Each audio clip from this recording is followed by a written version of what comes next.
He once mocked me to his friends, bragging that he would never let me meet his family because I was too embarrassing. I heard every single word from the next room. I did not argue. I did not confront him. I just waited. 3 days later, he learned exactly what it felt like to be truly embarrassing. My name is Camille, and I am 31 years old. My fiancé Julian thought I was just a lowly freelance data analyst. He thought I was a charity case unworthy of stepping into his family high society Atlanta circles. He did not know that my struggling persona was a test to see if he loved me. For me, a test he failed spectacularly. If you have ever been degraded by a partner who thought they were out of your league, hit the like button and subscribe. Because what I did at the Founders Gala 3 days later did not just break his heart. It legally and financially obliterated his entire family legacy. Are you insane? I am taking Lauren to the gala. She is a Spelman alum, and her dad is a federal judge. Camille is just a basic freelance numbers cruncher who buys her clothes off the rack. I would never let her meet my family. She is way too embarrassing. The laughter that erupted from the living room echoed through our luxury Buckhead apartment. I stood completely still in the kitchen. My hands were coated in flour, and a tray of handmade smoked salmon canapes sat half-finished on the marble counter. Julian was hosting a private bourbon tasting for his fraternity brothers from Kappa Alpha Psi. I had spent the entire afternoon preparing the food, making sure everything was perfect for his elite circle. I was supposed to be the supportive fiancé staying out of sight, while the men networked and talked business. I gripped the edge of the counter, my chest tightening as the conversation in the next room continued. One of his brothers, a loud corporate lawyer named Devin, asked the question that was suddenly burning in my own mind. If she is so embarrassing, man, why did you even propose to her? Why not just get back together with Lauren in the first place? Julian poured another glass of bourbon, the ice clinking loudly in the quiet apartment. Because Camille is useful, he said, his tone dripping with pure arrogance. You do not marry the trophy right away. You marry the tool, and then you parade the trophy when the time is right. Lauren expects expensive dinners, designer bags, and constant attention. Camille asks for nothing. She cooks, she cleans, and most importantly, she is naive enough to do my heavy lifting for free. There was a pause, followed by a low whistle from another friend. Are you talking about your new promotion? Julian chuckled, a dark, self-satisfied sound that made my stomach turn. Exactly. Do you really think I had the time to build those predictive financial models that secured my spot as vice president at the investment bank? I am too busy networking. Camille stayed up until 3 in the morning for 6 weeks straight running the data and building those algorithms. I just slapped my name on the final presentation and handed it to the board. She was so happy to help her future husband succeed. She has no idea I used her work to land a position that pays $500,000 a year. She thinks we are building a life together, but I am just securing my bag. Once my bonus clears next quarter, I will break off the engagement, give her some fake excuse about growing apart, and start officially dating Lauren. Until then, Camille stays hidden in the kitchen where she belongs. The casual cruelty of his words paralyzed me. I had spent the last 2 years of my life shrinking myself to fit into Julian's world. I wore simple clothes, drove an old sedan, and pretended to scrape by on freelance gigs. I listened to him brag about his pedigree, his elite network, and his family standing in Atlanta high society. I nodded sympathetically when he complained about the pressure of maintaining Black excellence. I gave him everything: my time, my support, and my intellectual property. All because I wanted to know that he loved me for who I was, not for what I had in my bank account. Growing up surrounded by people who only cared about money and status, I craved a genuine connection. I wanted a man who would choose me, even if I had nothing. Julian had passed the initial test by dating a supposedly broke data analyst, but the moment he gained a modicum of power, his true colors bled through. He did not love me. He loved the free labor. The men in the living room roared with laughter, toasting to Julian's brilliant strategy. I looked down at my left hand. The cubic zirconia engagement ring Julian had given me caught the dim light of the kitchen. He had told me he spent his last dime on it, claiming he wanted to build our wealth together from the ground up. I had cherished that cheap ring, believing it was a symbol of his devotion. Now I knew it was just a shackle designed to keep the free labor compliant. I did not storm into the living room. I did not scream or throw the tray of canapes at his head. Emotional outbursts were exactly what Julian expected from someone he deemed beneath him. He wanted me to act like a hysterical, embarrassing woman so he could justify his terrible behavior to his friends. I refused to give him that satisfaction. I calmly turned to the sink and washed the flour from my hands. I dried them on a towel, folded it neatly, and laid it across the sink edge. Then I untied my apron and draped it over the back of a bar stool. I slipped the cheap ring off my finger. It felt weightless, entirely devoid of the meaning I had assigned to it. I placed it squarely in the center of the kitchen island, right next to the tray of food he expected me to serve. Let Lauren serve him. I walked to the back door, grabbed my purse, and stepped out into the humid Atlanta night. The heavy door clicked shut behind me, sealing off the laughter of the men who thought they ruled the world. The moment the cool air hit my face, the illusion of Camille, the struggling freelancer, evaporated. I pulled my phone from my purse and dialed a number I rarely used during my time with Julian. The phone rang twice before a crisp voice answered. "Good evening, Ms. Williams. I need my car at the rear entrance of the Buckhead apartment building immediately," I said, my voice steady and cold. "Of course, ma'am. I will be there in 2 minutes." While I waited, my phone buzzed with a text message. It was from Julian. "Where is the food? The guys are getting hungry. Bring it out, and then make yourself scarce. We have to talk business." I read the message, a slow, dangerous smile spreading across my face. I did not reply. Instead, I opened my contacts and dialed another number. The call was answered on the first ring. "Good evening, Camille," my chief financial officer said, sounding slightly surprised to hear from me at this hour. "I need you to initiate a full, unredacted audit of the Pierce account immediately." I instructed, pacing the sidewalk as the sleek black Maybach pulled up to the curb. My driver stepped out and opened the rear door for me. I slid into the luxurious leather seat, the familiar scent of wealth and power wrapping around me like a protective cloak. "An audit?" my CFO asked, his tone shifting to strict professionalism. "We just finalized the acquisition of that investment bank last week. Is there a specific concern?" "Yes," I replied, staring out the tinted windows as the city lights blurred past. "I want to know exactly what the newly appointed Vice President Julian Pierce has been doing with the company we just acquired. Pull every transaction, every expense report, and every client portfolio he has touched. I suspect he has been busy networking a little too deeply into the company coffers." "Consider it done," my CFO said. "We will have the preliminary data on your desk by tomorrow morning." I ended the call and leaned back against the headrest. Julian thought I was a nobody.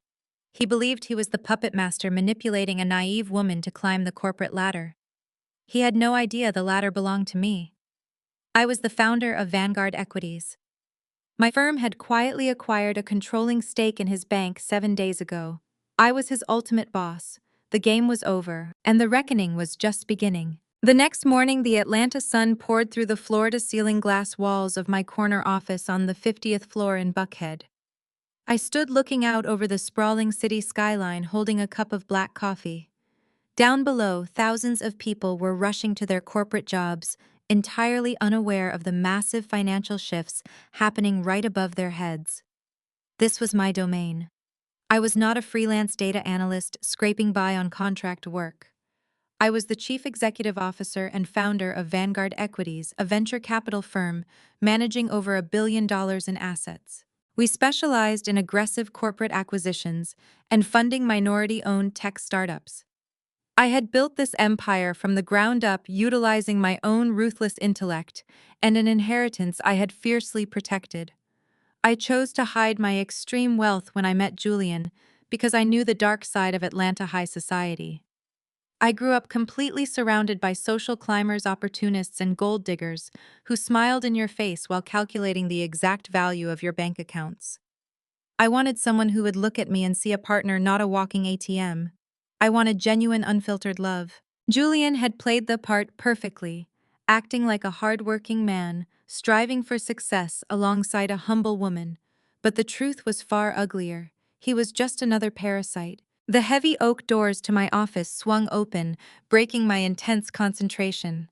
My chief financial officer walked in with a grim expression on his face.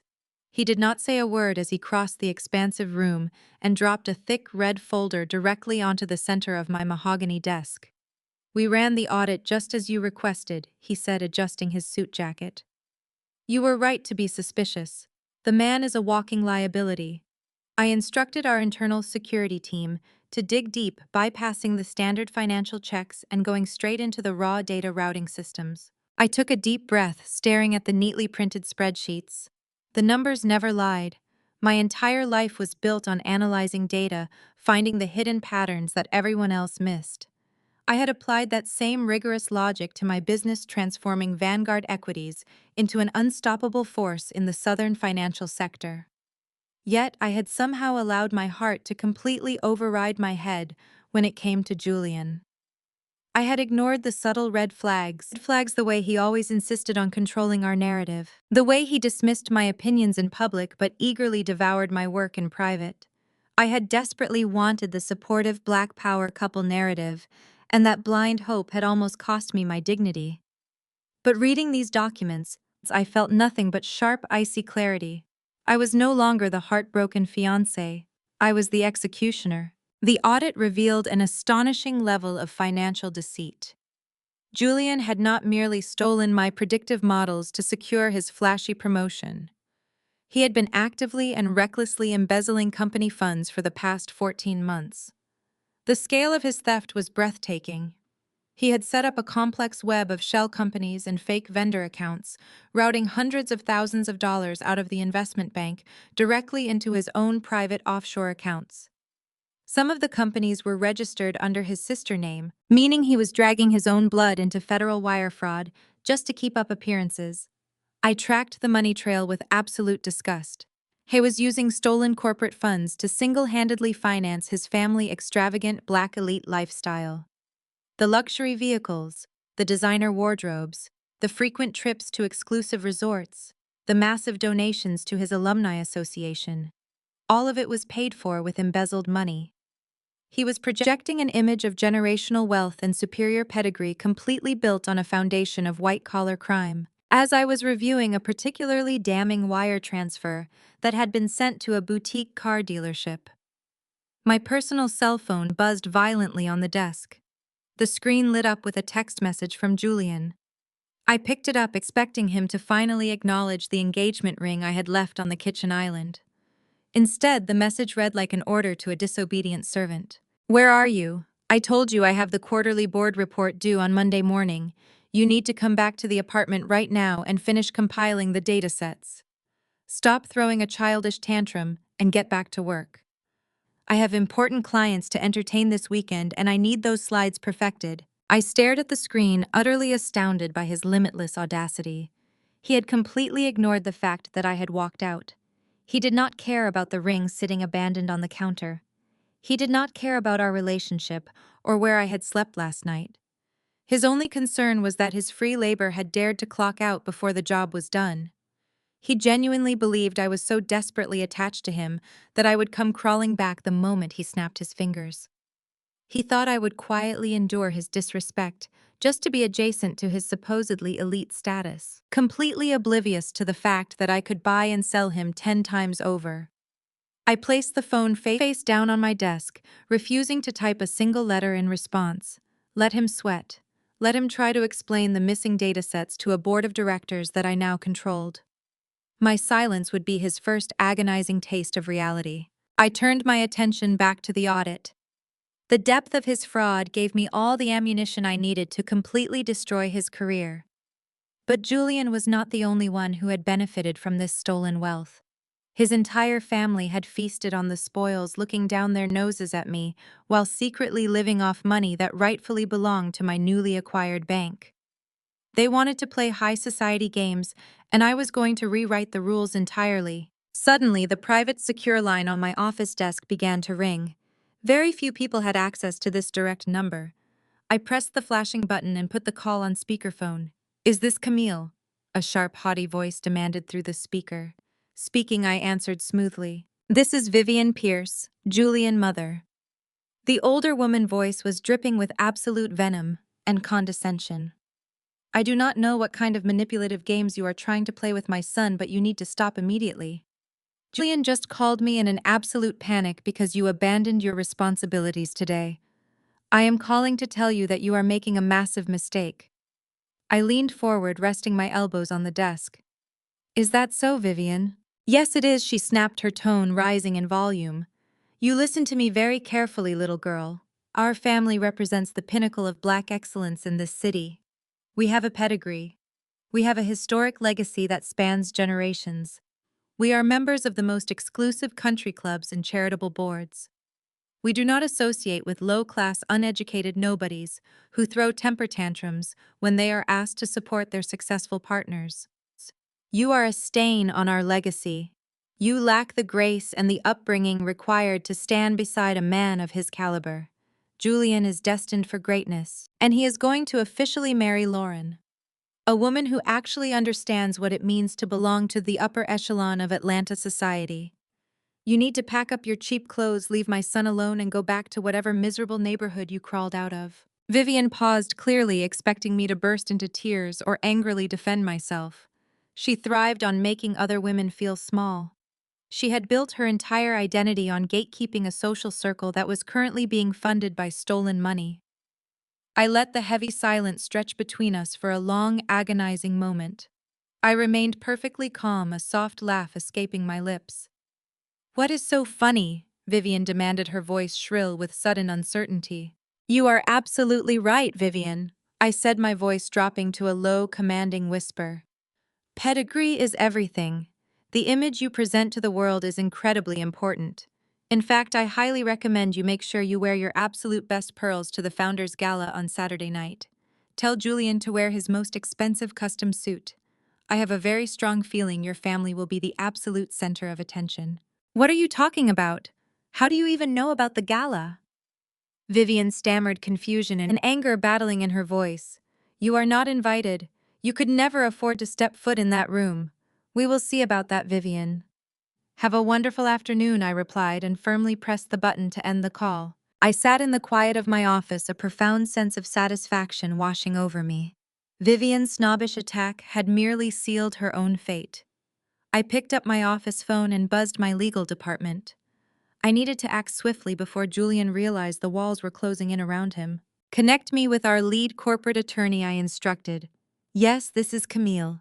I am authorizing a complete legal freeze on all personal and business assets connected to Julian Pierce. Contact the federal authorities and forward the embezzlement audit directly to their white-collar crime division. I want all of his accounts locked down by the end of the business day. Freeze his checking, his savings, and his portfolio investments. Let him try to maintain his black excellence when his credit cards start declining at the valet stand. I hung up the phone and looked out over the Atlanta skyline once more, watching the sun reflect off the glass towers that define this city. The trap was fully set. The board was in place. The Pierce family was about to experience a catastrophic freefall from the top of the social ladder, and I was going to enjoy watching every single second of the impact. They wanted to play a ruthless game of status and power, completely unaware that they had just challenged the owner of the board. My executive assistant walked into my office early the next morning, placing a fresh cup of dark espresso on my desk. Beside the steaming cup, she laid out a printed transcript of a voicemail left on my personal cell phone. I did not even need to listen to the audio file. Reading the desperate, profoundly arrogant words of Julian Pierce was entertaining enough. Camille, you have officially crossed the line, the transcription read. I gave you absolutely everything. I put a luxury roof over your head. I fed you. And you repay my incredible generosity by walking out in the middle of a vitally important networking event. I just froze the joint credit card. You have zero access to my money now. Good luck buying groceries this week. When you get hungry enough to stop acting like a spoiled brat, you know exactly where to find me. You will starve without me. Do not make me wait too long, or I might just change the locks on the doors. I took a slow, deliberate sip of my espresso, savoring the rich, bitter flavor on my tongue. A sudden, genuine laugh bubbled up from deep within my chest, echoing brightly off the thick glass walls of my executive office. He actually froze the joint credit card. The card he so generously bestowed upon me had a humiliating, strictly enforced credit limit of exactly $500. He truly believed that cutting off my access to $500 would completely destroy my life and bring me to my knees. He thought I would be absolutely terrified, stranded on the unforgiving streets of Atlanta, without a single penny to my name, begging him for a meager daily allowance just to survive. He had absolutely no idea that I spent more than his entire annual corporate bonus on a single piece of custom diamond jewelry just last month. His pathetic attempt at financial abuse was the final confirmation I needed. Julian was not just a raging narcissist. He was a deeply insecure, fragile man who needed to financially cripple a woman to feel powerful in his own life. It was time to show him what real, inescapable financial ruin actually looked like.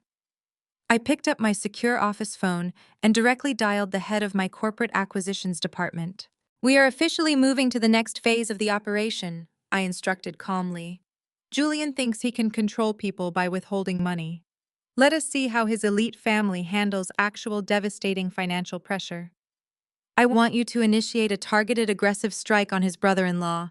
Bring me absolutely everything you have on Jamal." Jamal was married to Julian's sister Kiara. Kiara was a prominent, highly visible figure in the Atlanta social scene, constantly hosting lavish charity luncheons and endlessly boasting about her perfect wealthy marriage. The Pierce family treated Jamal like royalty. At every dinner party, Vivian and Julian would endlessly brag about Jamal and his groundbreaking innovative tech startup. They loved to tell anyone who would listen that Jamal was a visionary entrepreneur, the next big name in software development, a shining example of authentic Black excellence. They claimed his company was on the verge of a multi-million-dollar public offering. But as the founder of Vanguard Equities, I knew the Atlanta tech scene inside and out. I knew every legitimate player, every investor, and every rising star in the city. I had never heard of Jamal or his supposedly famous startup. My acquisitions director arrived 30 minutes later, carrying a highly detailed, extremely confidential dossier. The truth about Jamal and his groundbreaking tech startup was infinitely worse than I had initially suspected. It was not a struggling business. It was not a passionate entrepreneurial endeavor facing hard times. The entire company was an elaborate, carefully constructed shell corporation designed for one specific purpose. According to the financial routing data we legally obtained during the bank audit, Julian was using Jamal Tech Startup to systematically launder the embezzled funds. Julian would approve massive fraudulent consulting fees from his investment bank and wire the money directly to Jamal business accounts. They cleverly disguised the stolen money as legitimate payments for proprietary software development. Jamal would then funnel the clean money back to the Pierce family funding, Kiara luxury boutique shopping habits, Vivian, massive mortgage payments on her historic estate, and Julian high-rolling, flashy lifestyle. The two men were running a massive, highly coordinated fraud operation right under everyone's noses, funding their elite status with stolen capital. They thought they were incredibly smart. They thought they had brilliantly outsmarted the financial system. But they left a digital paper trail so incredibly wide and obvious a first-year accounting student could have easily spotted the discrepancies. I looked closely at the commercial property records included in the heavy dossier. To meticulously maintain the grand illusion of a legitimate, thriving tech business, Jamal had leased a massive commercial office space in a highly coveted, terribly expensive business district. The monthly rent was exorbitant, and because the fake company produced absolutely zero actual revenue, Jamal had carelessly taken out a massive high-interest commercial loan using the building lease itself as heavy collateral. He was drowning in hidden debt, frantically relying on Julian's stolen corporate funds just to keep the lights on and the facade intact. "Purchase the debt on Jamal Commercial Building immediately," I ordered my director, tapping the file. "Buy it directly from his desperate lender. Pay a premium if you have to, just ensure you secure the legally binding paperwork by noon today. I want Vanguard Equities to hold the exclusive, unyielding rights to his commercial lease." My director smiled a sharp, predatory smile, fully understanding the ruthless strategy at play. "We will own his building by lunchtime, Ms. Williams. What exactly do you want us to do with the lease once we acquire it?" "Call in the entire debt," I said, my voice cold, sharp, and brutally precise. Demand full repayment immediately, when he inevitably defaults because Julian's stolen funds have already been permanently frozen by the federal authorities. Trigger the immediate eviction clause. I want his fake company locked out, the doors chained, and his remaining assets seized before the sun goes down today. The Pierce family loved to flaunt their stolen wealth and viciously mock those they deemed socially inferior. They loved to pretend they were untouchable elites floating above the working class. Now the very foundation of their arrogance was rapidly collapsing. Kiara would completely lose her bragging rights and her social standing. Jamal would inevitably face severe federal conspiracy charges alongside Julian. And Vivian would have to watch her perfect, highly curated family exposed to the world as common thieves. The collateral damage was absolutely necessary to tear down the toxic, classist ecosystem they had cultivated for years. As my dedicated team moved swiftly to dismantle Jamal's fake empire, my private email chimed loudly. I opened the notification on my monitor. It was an email sent directly to the fake freelance address I used to communicate with Julian. The subject line read, "Urgent contract work." I clicked open the message, shaking my head at his sheer boundless audacity. Camille Julian wrote, "I know you are very upset, but we need to put personal feelings aside for important business. I have a massive keynote presentation at the Founders Gala this coming Saturday. I am presenting directly to the mysterious new owner of our investment bank. If I impress them, I secure my senior vice president title permanently. I need you to finish the financial predictive slides we started last week. I will pay you $1,000 cash to have it completely done by Friday night. Consider it an olive branch. Do not ruin this incredible opportunity for me." $1,000. He was offering me a measly $1,000 to build a critical presentation that would supposedly cement his $500,000 salary. He was desperately begging the very woman he discarded to save his failing career, completely unaware he was emailing the mysterious new owner of the bank. I typed a quick, simple, and incredibly deceptive reply. "I will do it. Send the raw data immediately." I spent the next 48 hours meticulously crafting the most brilliant, flawless financial presentation of my entire career. It was an absolute masterpiece of market analysis and risk prediction. But I did not just build the slides. I embedded complex, highly encrypted tracking metadata deep within the digital presentation file.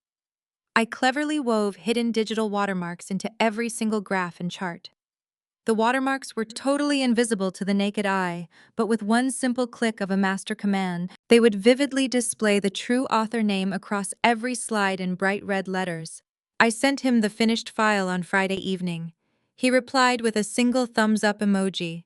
He did not even have the decency to say thank you for the work. The highly anticipated evening of the Founders Gala finally arrived. The crisp evening air in Atlanta was buzzing with electric anticipation.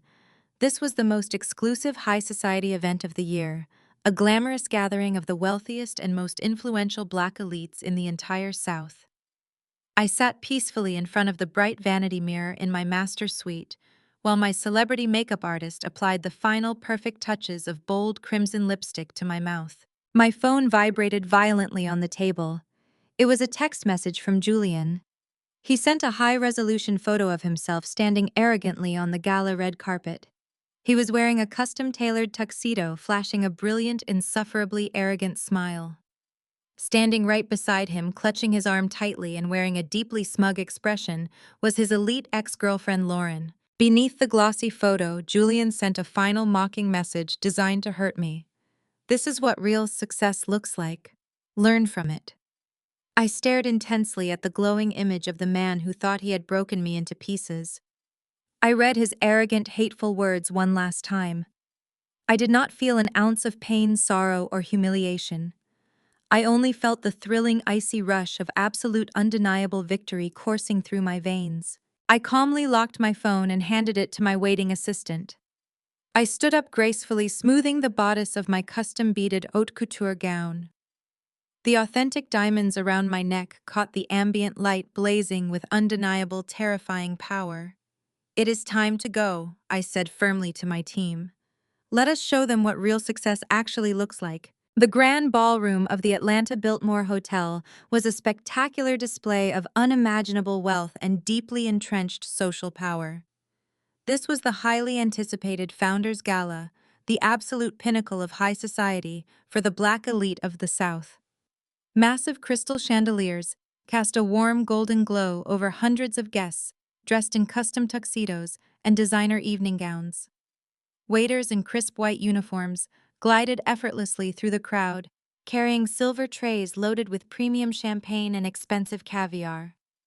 The air was thick with the scent of expensive cologne, rare perfumes, and the quiet hum of million-dollar business deals being negotiated over clinking glasses. Right in the center of the glittering room holding court, like absolute royalty, was the Pierce family. Julian stood tall and impossibly arrogant in a bespoke velvet dinner jacket. He had a glass of bourbon in one hand and his other arm wrapped tightly around the waist of his elite ex-girlfriend, Lauren. Lauren looked exactly as Julian had proudly described her. She wore a perfectly tailored silk dress, her posture radiating generational wealth and unquestionable social status. She smiled politely at the other guests, perfectly playing the role of the ultimate trophy wife in waiting. Standing right next to them was Vivian Pierce. Julian's mother was completely in her element. She wore a heavy string of authentic pearls and a smug, self-satisfied expression that rarely left her face. She was loudly boasting to a group of wealthy doctors and federal judges about her son and his impending promotion to senior vice president. She dramatically waved her hands, making sure everyone knew that Julian was scheduled to present a groundbreaking financial model to the mysterious new owner of his investment bank later that evening. Kiara and Jamal were standing just a few feet away, desperately clinging to the edges of the spotlight. Kiara clutched a brand new designer handbag, blissfully unaware that her boutique lease was currently being terminated by my real estate division. Jamal laughed loudly at a joke someone made playing the part of the highly successful tech entrepreneur. They were all completely intoxicated by their own fabricated success. They truly believed they were the absolute pinnacle of Atlanta society, untouchable elite, and securely positioned at the very top of the financial food chain. The entire family was bathing in the warm glow of stolen money and stolen labor. Every single person in the Pierce family was aggressively networking, making sure their name was on the lips of every influential guest in the grand ballroom. Julian was busy shaking hands with managing directors and senior partners from various wealth management firms. He leaned in close to Lauren's father, the federal judge, soaking up the prestige by pure association. Julian thought his carefully laid trap had worked flawlessly. He thought he had successfully discarded the embarrassing freelance worker and seamlessly upgraded his life without a single consequence. I was practically glowing with unearned pride. But the universe has a very funny way of balancing the scales. The lively chatter in the front half of the ballroom suddenly began to die down. The heavy mahogany doors at the main entrance swung open wide and the crowd naturally began to part like the Red Sea. I stepped onto the long crimson carpet that led down the grand staircase and into the main ballroom. I did not sneak in through the back door. I did not hide in the shadows. I walked straight into the blinding light, commanding the absolute attention of every single person in the room. I was wearing a breathtaking custom-beaded haute couture gown that cost $25,000. The deep emerald green silk hugged my curves perfectly, and the intricate crystal beading caught the light of the massive chandeliers above. Around my neck and wrists I wore a matching set of authentic, flawless diamonds that blazed with undeniable power. My posture was straight, my head was held high, and my face was a mask of pure icy confidence. A wave of hushed whispers swept through the crowd as I slowly descended the stairs. People who had never seen me before were turning their heads mesmerized by the sheer display of wealth and absolute authority I projected. I was no longer the quiet, agreeable girl hiding in a flower-dusted apron. I was the apex predator entering my own territory. Julian was in the middle of a loud, boastful story when he finally noticed the shift in the room atmosphere. He turned his head toward the grand staircase. The moment his eyes landed on me, the smug, arrogant smile completely vanished from his face. All the blood instantly drained from his cheeks, leaving him looking pale, terrified, and utterly bewildered. He blinked rapidly as if his brain completely refused to process the image standing right in front of him. He looked at my designer dress. He looked at the massive diamonds resting against my collarbone. He looked at the absolute fire burning in my eyes. Without saying a single word to Lauren or her powerful father Julian, abruptly dropped his arm from her waist. He practically shoved his way through the dense crowd of wealthy socialites, his face twisting into a mask of pure, unadulterated panic and barely contained rage. He stormed directly over to where I was standing at the bottom of the grand staircase. Before I could take another step, he aggressively reached out and grabbed my bare arm, his fingers digging into my skin. "Are you completely out of your mind?" Julian hissed, his voice trembling with furious panic. He leaned in close, trying to hide his aggressive behavior from the watching crowd. "What in the world are you doing here? How did you even get past the security desk at the front door? Did you rent this dress? You need to take off those fake diamonds and get out of here right now before you humiliate me in front of the executive board." I did not flinch. I did not pull away. I simply looked down at his hand gripping my arm, and then I looked directly into his panicked, desperate eyes. The struggling freelancer he thought he could easily bully was completely gone.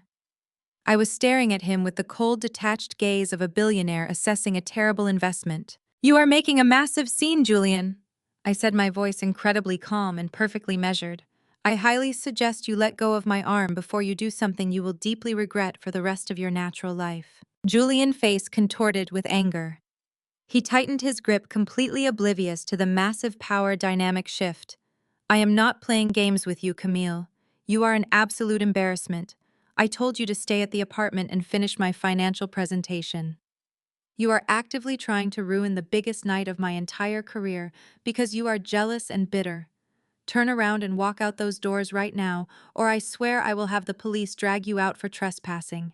Before I could respond to his pathetic, empty threats, two highly agitated figures pushed their way through the murmuring crowd.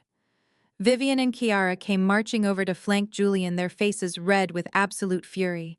Vivian had seen me from across the room and practically sprinted over to protect her precious son from the lowly freelance worker she despised so much. "What is the meaning of this?" Vivian demanded, her voice shrill and echoing loudly enough for the surrounding guests to hear. She looked me up and down with an expression of pure, unadulterated disgust. "I told you on the phone to stay away from my son. How dare you show your face at an event like this? You do not belong here. You are nothing but a gold-digging stalker trying to ruin my son and his relationship with a respectable woman." Kiara quickly joined the attack, crossing her arms and glaring at me. "You are seriously pathetic, Camille. Do you really think renting a fancy dress is going to magically make you part of our social class? Julian is moving on to bigger and better things. You need to accept that you were just a temporary distraction and leave him alone. You are embarrassing yourself and making everyone in this room incredibly uncomfortable." The surrounding guests had completely stopped talking. A large circle had formed around us as Atlanta elite watched the Pierce family aggressively gang up on a single woman. Lauren and her father stood a few feet away, watching the chaotic scene with deep concern and growing distaste. Vivian, sensing the eyes of her wealthy peers upon her, decided to escalate the situation to prove her dominance. "Security!" Vivian shouted loudly, waving her hand toward the large men in black suits standing near the ballroom entrance. "We need security over here immediately. This woman is a dangerous stalker. She is harassing my son and trespassing at a private invitation-only event. I want her physically removed from the premises right this second." Two massive security guards immediately broke away from the main doors and began marching briskly through the crowd toward us. Julian finally let go of my arm, stepping back with a victorious, incredibly smug smile returning to his face. He adjusted his velvet jacket, clearly believing he had won the battle. "I told you to leave quietly, Camille," Julian whispered, leaning in close so only I could hear. "Now you are going to be publicly humiliated and dragged out the back door like trash. This is exactly why you will never be good enough for a man like me. Enjoy the long walk home." I did not say a single word. I simply stood my ground, my posture perfectly straight, my expression entirely unbothered. I watched as the head of security, a towering man with a severe expression, aggressively pushed through the final ring of onlookers. Vivian pointed an accusing finger directly at my chest, a triumphant look gleaming in her eyes as she prepared to watch my absolute downfall. "Please escort this crazy woman out of the building," Vivian commanded the approaching guard. "She is violently harassing my son." The head of security did not even look at Vivian. He completely bypassed me, not even casting a single glance in my direction. Instead, he stepped forward, reached out his massive hand, and aggressively grabbed Julian by the arm, twisting him slightly away from me. "Take your hands off the chief executive officer, sir!" The head of security barked, his deep voice carrying clearly across the silent ballroom.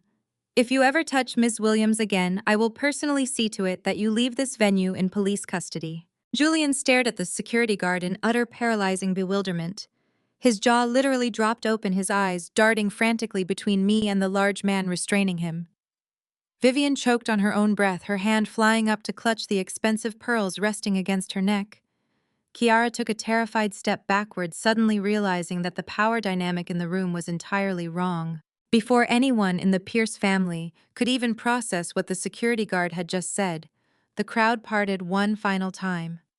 The chairman of the Founders Gala, a billionaire real estate mogul who sat on the highest social thrones in Atlanta, rushed forward.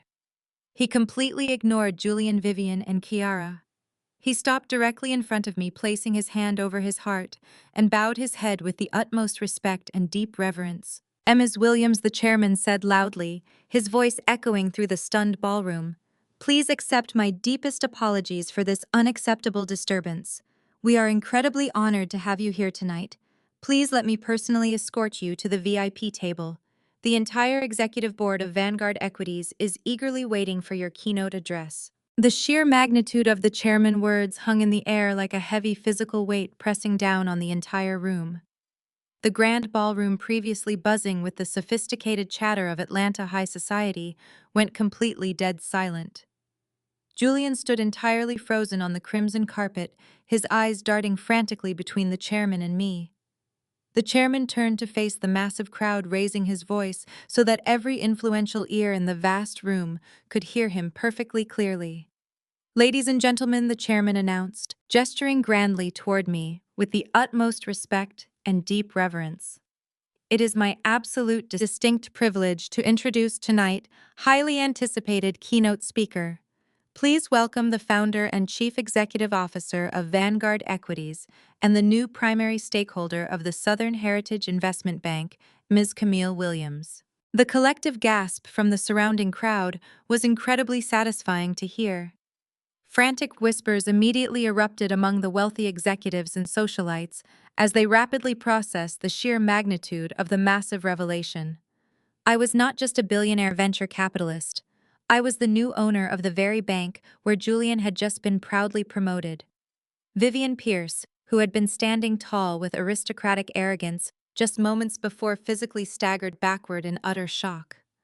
Her expensive designer heels caught on the edge of the thick carpet, and she had to aggressively grab onto Kiara's shoulder just to keep from collapsing entirely onto the polished marble floor. All the warm color rapidly drained from Vivian's face, leaving her looking hollow and profoundly terrified. The influential men and women who had spent the evening listening to Vivian brag about her son were now staring at her with unabashed judgment. Vivian realized in a single heart-stopping moment that she had fatally insulted the very woman holding the keys to her family financial survival. She suddenly realized the quiet woman she violently threatened to have thrown out was actually the most powerful person in the building. Lauren, the supposedly perfect Spelman, alumni and federal judge daughter, assessed the catastrophic situation with ruthless, terrifying speed. She was raised in elite political circles and knew exactly how to survive a rapid public scandal without getting dirty. She knew associating with a fraud would permanently tarnish her impeccable reputation and enrage her powerful father. Survival in this elite ecosystem demanded ruthless pragmatism. Without speaking a single word to her date, she slowly unlinked her delicate arm from Julian's side. She took 3 deliberate steps backward, physically and socially distancing herself from the impending disaster.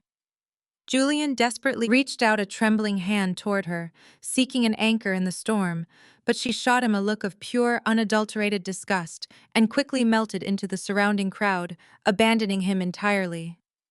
Julian was now completely alone, standing awkwardly under the blazing crystal chandeliers, permanently stripped of his elite social shield. His brain was clearly short-circuiting as he stared at me. The intricate web of lies he had spun over the past 2 years was unraveling in real time, broadcast to the exact audience he desperately wanted to impress. He spent 2 years treating me like a disposable servant, and now he was staring directly at the wealthy woman who literally owned his entire career trajectory. Panic gives way to a sickening, desperate form of denial. Julian could not accept the harsh reality that he had been completely outplayed on his own territory. He forced a stiff, incredibly awkward laugh that echoed painfully in the quiet space, attempting to act as if this was a planned performance. He genuinely thought his natural charisma and fraternity charm could magically erase the devastating reality of his circumstances. He took a hesitant step toward me, desperately trying to salvage his shattered public image in front of the watching banking executives. "Camille, baby," Julian said, his voice cracking slightly as he forced a warm, loving smile onto his sweating face. He reached out, attempting to gently take my hand and publicly play the role of the proud, supportive fiancé. "You really got me. This is one incredible prank. You should have told me you were planning a massive surprise like this. We are a team, remember. You do not need to play these kinds of intense games with me. You know I would never intentionally hurt you, Camille." The stress of the promotion just made me say stupid things to the guys. It was just locker room talk, baby. "You know how those fraternity brothers are. Please do not take it seriously." He leaned in close, lowering his voice to a frantic, pleading whisper meant only for my ears. "Please, Camille, stop this right now. You are humiliating me in front of the managing directors. We can go home, talk about this calmly, and fix everything. I love you. Do not ruin our bright future over a silly misunderstanding." The sheer audacity of his gaslighting was almost impressive. He was standing in a room full of people he had just bragged to about dumping me, desperately trying to manipulate me back into my designated submissive place. He genuinely thought he could charm his way out of the undeniable fact that I owned his employer. I stared at him, observing the beads of sweat forming on his forehead and the frantic tremor in his hands.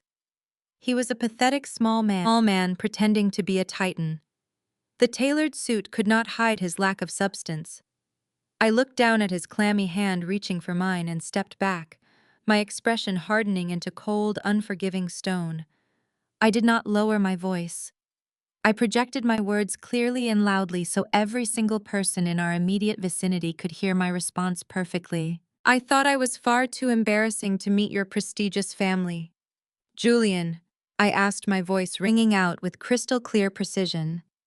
"I thought I was just a basic freelance numbers cruncher who buys her clothes off the rack.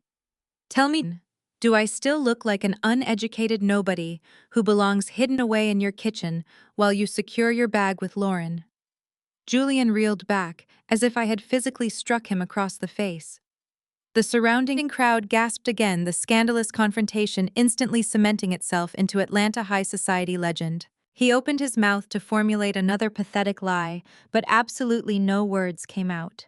The chairman, sensing my absolute disdain for the sweating man standing before me, quickly intervened to protect his esteemed guest. He sharply signaled to the security team, instructing them to ensure I had a clear, unimpeded path to the front of the room. Julian and his family were unceremoniously pushed aside by the large guards, treated exactly like the insignificant nuisances they truly were. The elegant gala dinner commenced, but the atmosphere in the grand ballroom had permanently shifted. The extravagant multi-course meal featured premium steak and lobster, yet no one at the Pierce table had any appetite to eat. Julian, Vivian, and Jamal were escorted to a cramped table in the very back corner of the grand ballroom, right next to the swinging kitchen doors. This dark, humiliating spot was specifically reserved for the lowest-tier guests, far away from the flashing cameras. They sat there sweating profusely, their faces flushed with deep humiliation, entirely stripped of their unearned elite status. Their worst nightmares were manifesting. They were forced to watch from the shadows as I was seated at the primary VIP table, surrounded by federal judges and senior banking executives eagerly vying for my attention.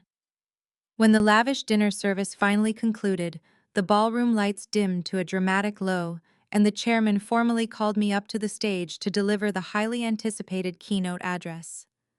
I walked up the velvet-covered steps smoothly, my diamond necklace catching the intense spotlight and reflecting brilliance across the dark room. I stood behind the clear glass podium and looked out over the sea of powerful faces. Behind me, massive digital screens illuminated the dark stage. The massive screens suddenly displayed incredibly complex, highly detailed financial risk assessment models. They were the exact predictive models Julian had proudly submitted to his executive board to earn his prestigious promotion. I saw several managing directors from his bank sitting in the front row, nodding in clear recognition as they saw the familiar data displayed up on the massive screens. Thank you all for the incredibly warm welcome tonight.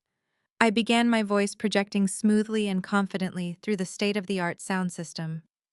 But unfortunately, before we can build a stronger, more sustainable future, we must actively address and permanently remove the parasites currently hiding within our community. I paused deliberately, letting the heavy, dangerous word echo through the cavernous ballroom. I reached out and firmly clicked the remote presenter resting in my hand. A master software command instantly engaged. Instantly, the massive screens behind me flashed brightly. The hidden digital watermarks I had meticulously embedded deep within the core of the financial models were suddenly activated. Bright, unmistakable red letters blazed aggressively across every single chart graph and complex dataset on the screen, clearly spelling out one undeniable career-destroying truth. Created by Camille Vanguard Equities, the absolute truth was completely undeniable.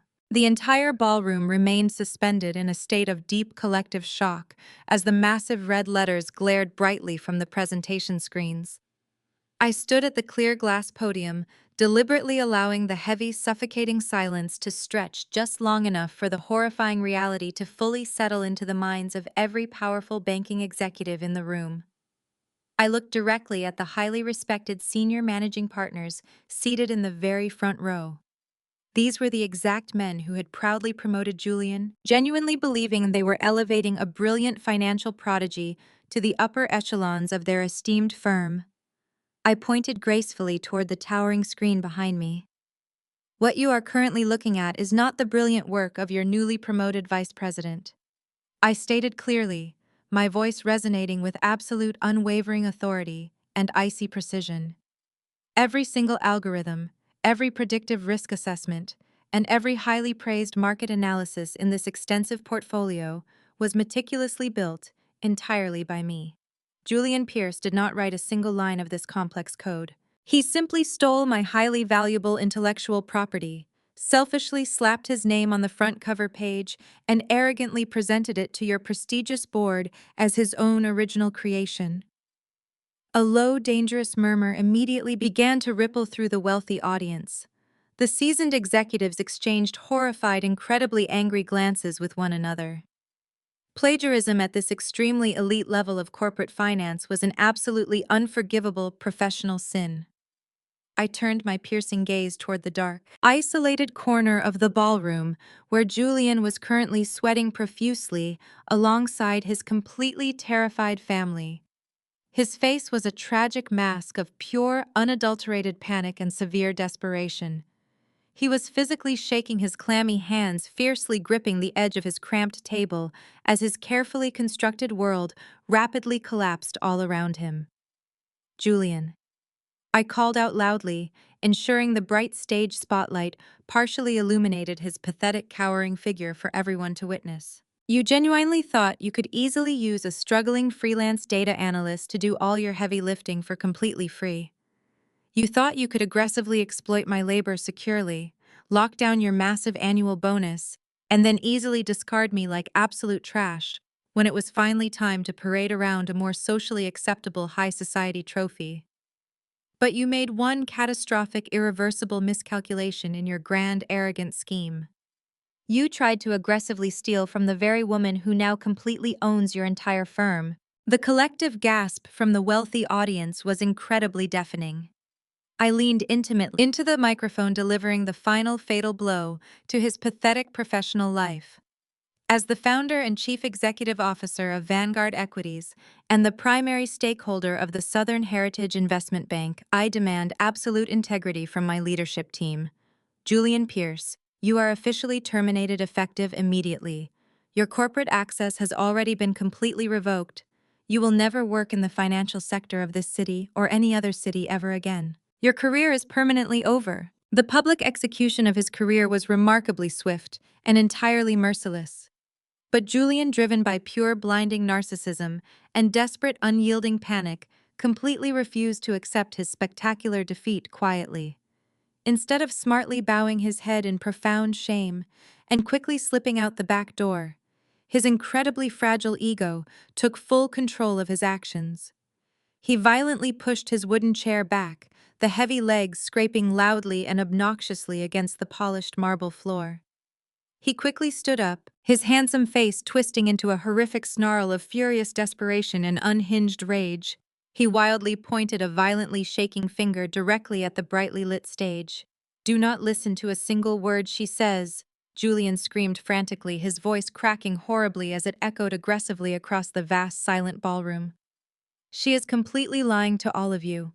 She is just a deeply bitter, crazy ex-girlfriend who absolutely cannot handle the simple fact that I left her for a much better, significantly wealthier woman. She maliciously hacked into my presentation tonight just to violently ruin my impeccable reputation because she is incredibly jealous of my massive success.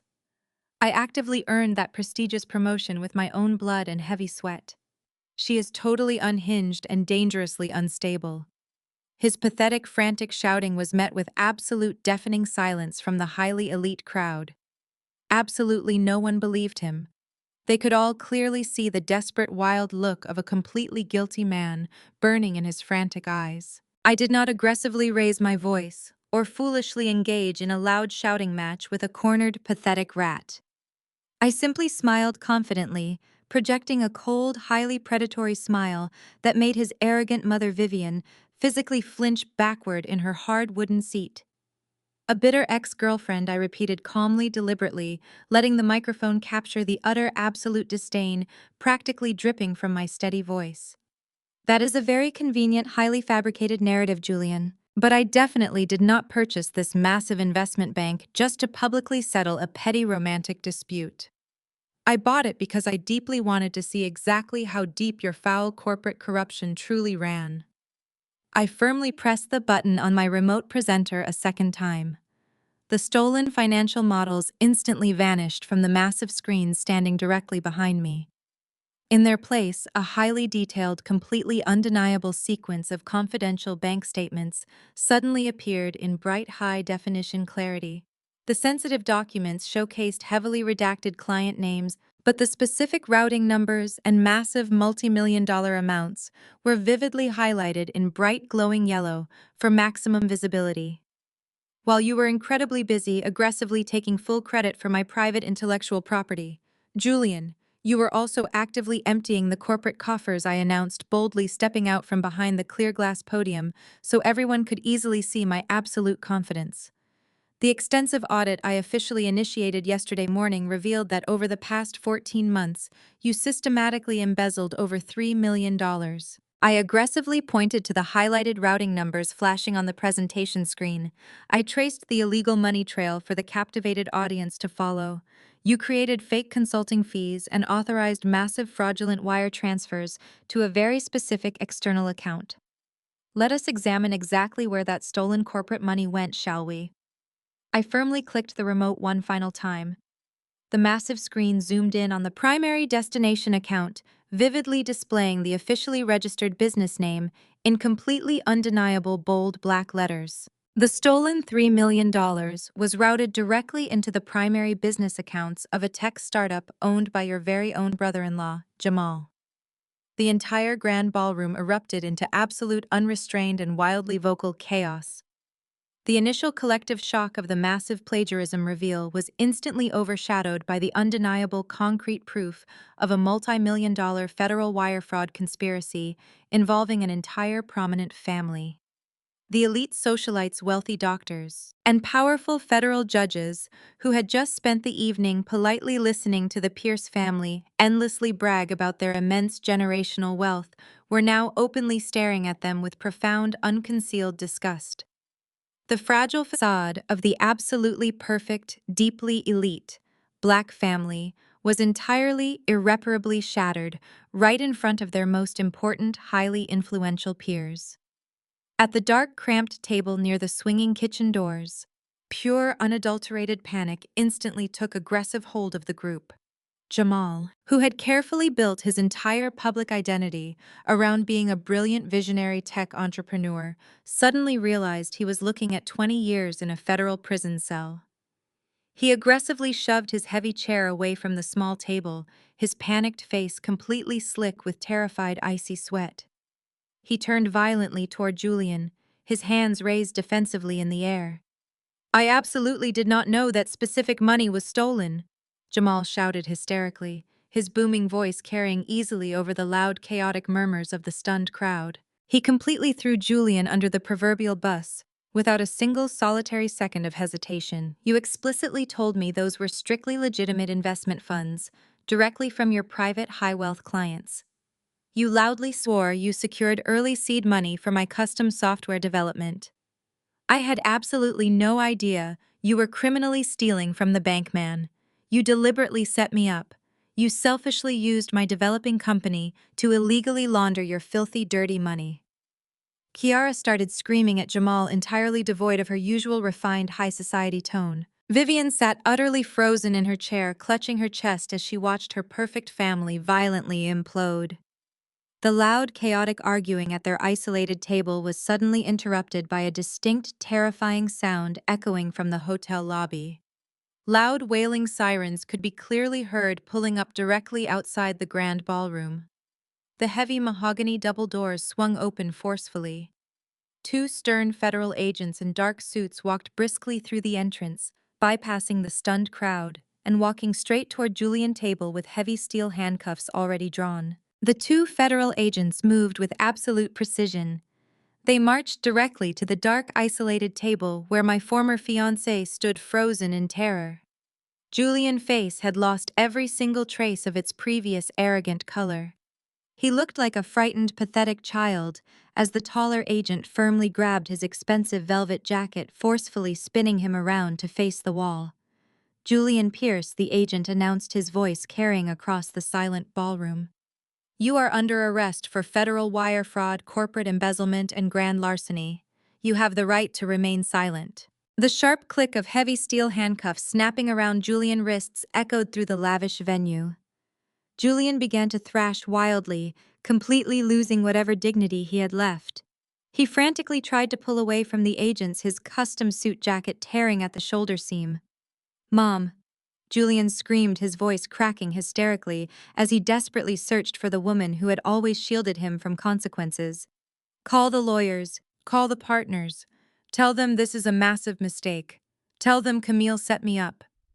Vivian was hyperventilating, clutching her throat as she watched her golden child being treated like a common criminal. Kiara yanked her back, terrified of being associated with the arrest. Julian's frantic gaze desperately scanned the crowd until he finally locked eyes with Lauren. The elite Spelman alumni stood next to her father, the influential federal judge. Julian opened his mouth to beg for her powerful family assistance, but the judge acted first. He looked at Julian with an expression of pure, unadulterated revulsion. The judge firmly placed a protective hand on Lauren's shoulder and physically turned his daughter away from the pathetic spectacle. Lauren did not even look back once. She glided out of the ballroom alongside her father, officially severing all ties with the disgraced Pierce family. The judge's parting words drifted through the silent crowd. "I will never allow our family name to be associated with such embarrassing low-class criminality." Those words were the final nail in Julian's social coffin. The agents aggressively marched Julian out of the ballroom, dragging him past the very banking executives he had spent the entire evening desperately trying to impress. His agonizing screams faded into the hotel lobby, completely drowned out by the wailing sirens waiting for him outside. The facade of the untouchable Pierce family was officially destroyed. I turned away from the chaotic scene feeling a profound sense of icy satisfaction. I gracefully stepped off the stage purposefully toward the private, heavily guarded VIP lounge located at the back of the venue. I needed a quiet moment to savor my absolute victory. I signaled for the security team to let me pass through the velvet ropes, leaving the murmuring, scandalized high society crowd behind me. I walked into the dimly lit suite and poured myself a glass of sparkling water, soothing my throat after my keynote speech. But my peaceful solitude was abruptly interrupted. The heavy oak doors of the VIP lounge burst open. Vivian shoved her way past a bewildered waiter, completely abandoning her carefully cultivated aristocratic poise. Her expensive designer gown was heavily wrinkled, her elaborate hairstyle was ruined, and her chest heaved with violent, desperate sobs. The snobbish matriarch who had called me a nobody just days ago was entirely gone. In her place stood a broken, terrified woman who had just watched her entire fake empire burn to the ground. Vivian stumbled forward, her knees giving out completely. She collapsed onto the plush Persian rug right at my feet. She aggressively grabbed the hem of my emerald green dress, staining the expensive silk with her messy tears. "Camille, I am begging you," Vivian sobbed hysterically, looking up at me with a face twisted in sheer, unadulterated agony. "Please, daughter, you have to stop this right now. You have to call those federal agents and tell them you made a terrible mistake. Tell them you are dropping all the corporate charges against my son. You cannot let them lock him inside a federal prison." I stared down at the weeping woman clinging to my dress. I did not step back, nor did I offer her a single ounce of comfort. I stood completely still, looking at her with the cold, detached gaze of a billionaire assessing a thoroughly bankrupt asset. "Do not ever call me your daughter, Vivian," I said, my voice dangerously low and smooth. "You made it abundantly clear that I was a stain on your precious legacy. I am simply removing the stain." Vivian shook her head frantically, her heavy pearls rattling loudly against her chest. She desperately tried to appeal to my sense of community, weaponizing our shared heritage to save her criminal son. "We are your family, Camille. We are your people," Vivian cried out, her voice echoing shrilly in the private room. "You cannot do this to your own kind. You cannot destroy Black excellence like this. We are supposed to protect each other from the system. If Julian goes to federal prison, it will permanently ruin our generational legacy. Everything our ancestors built will be completely wiped out because of a petty emotional argument. Please, I will make him marry you tomorrow. I will officially welcome you into the family. Just please give him back his job and his freedom." The sheer audacity of her words was genuinely breathtaking. She was willing to sell her son into a marriage she absolutely hated just to secure her own financial safety. She was actively trying to gaslight me into believing that holding a thief accountable was somehow a betrayal of our entire culture. I let out a dark, humorless laugh that made Vivian violently flinch. "You have absolutely no idea what true excellence actually means." "Vivian," I replied, my tone shifting into something hard, sharp, and brutally unforgiving. "True excellence requires actual integrity, endless hard work, and unyielding honesty in the dark when no one is watching. Your son possessed absolutely none of those traits. He built his entire career by violently stepping on the neck of the Black woman he claimed to love. He aggressively stole my intellectual property and shamelessly raided his own company to fund your pathetic, shallow illusions of grandeur. You do not have a generational legacy, Vivian.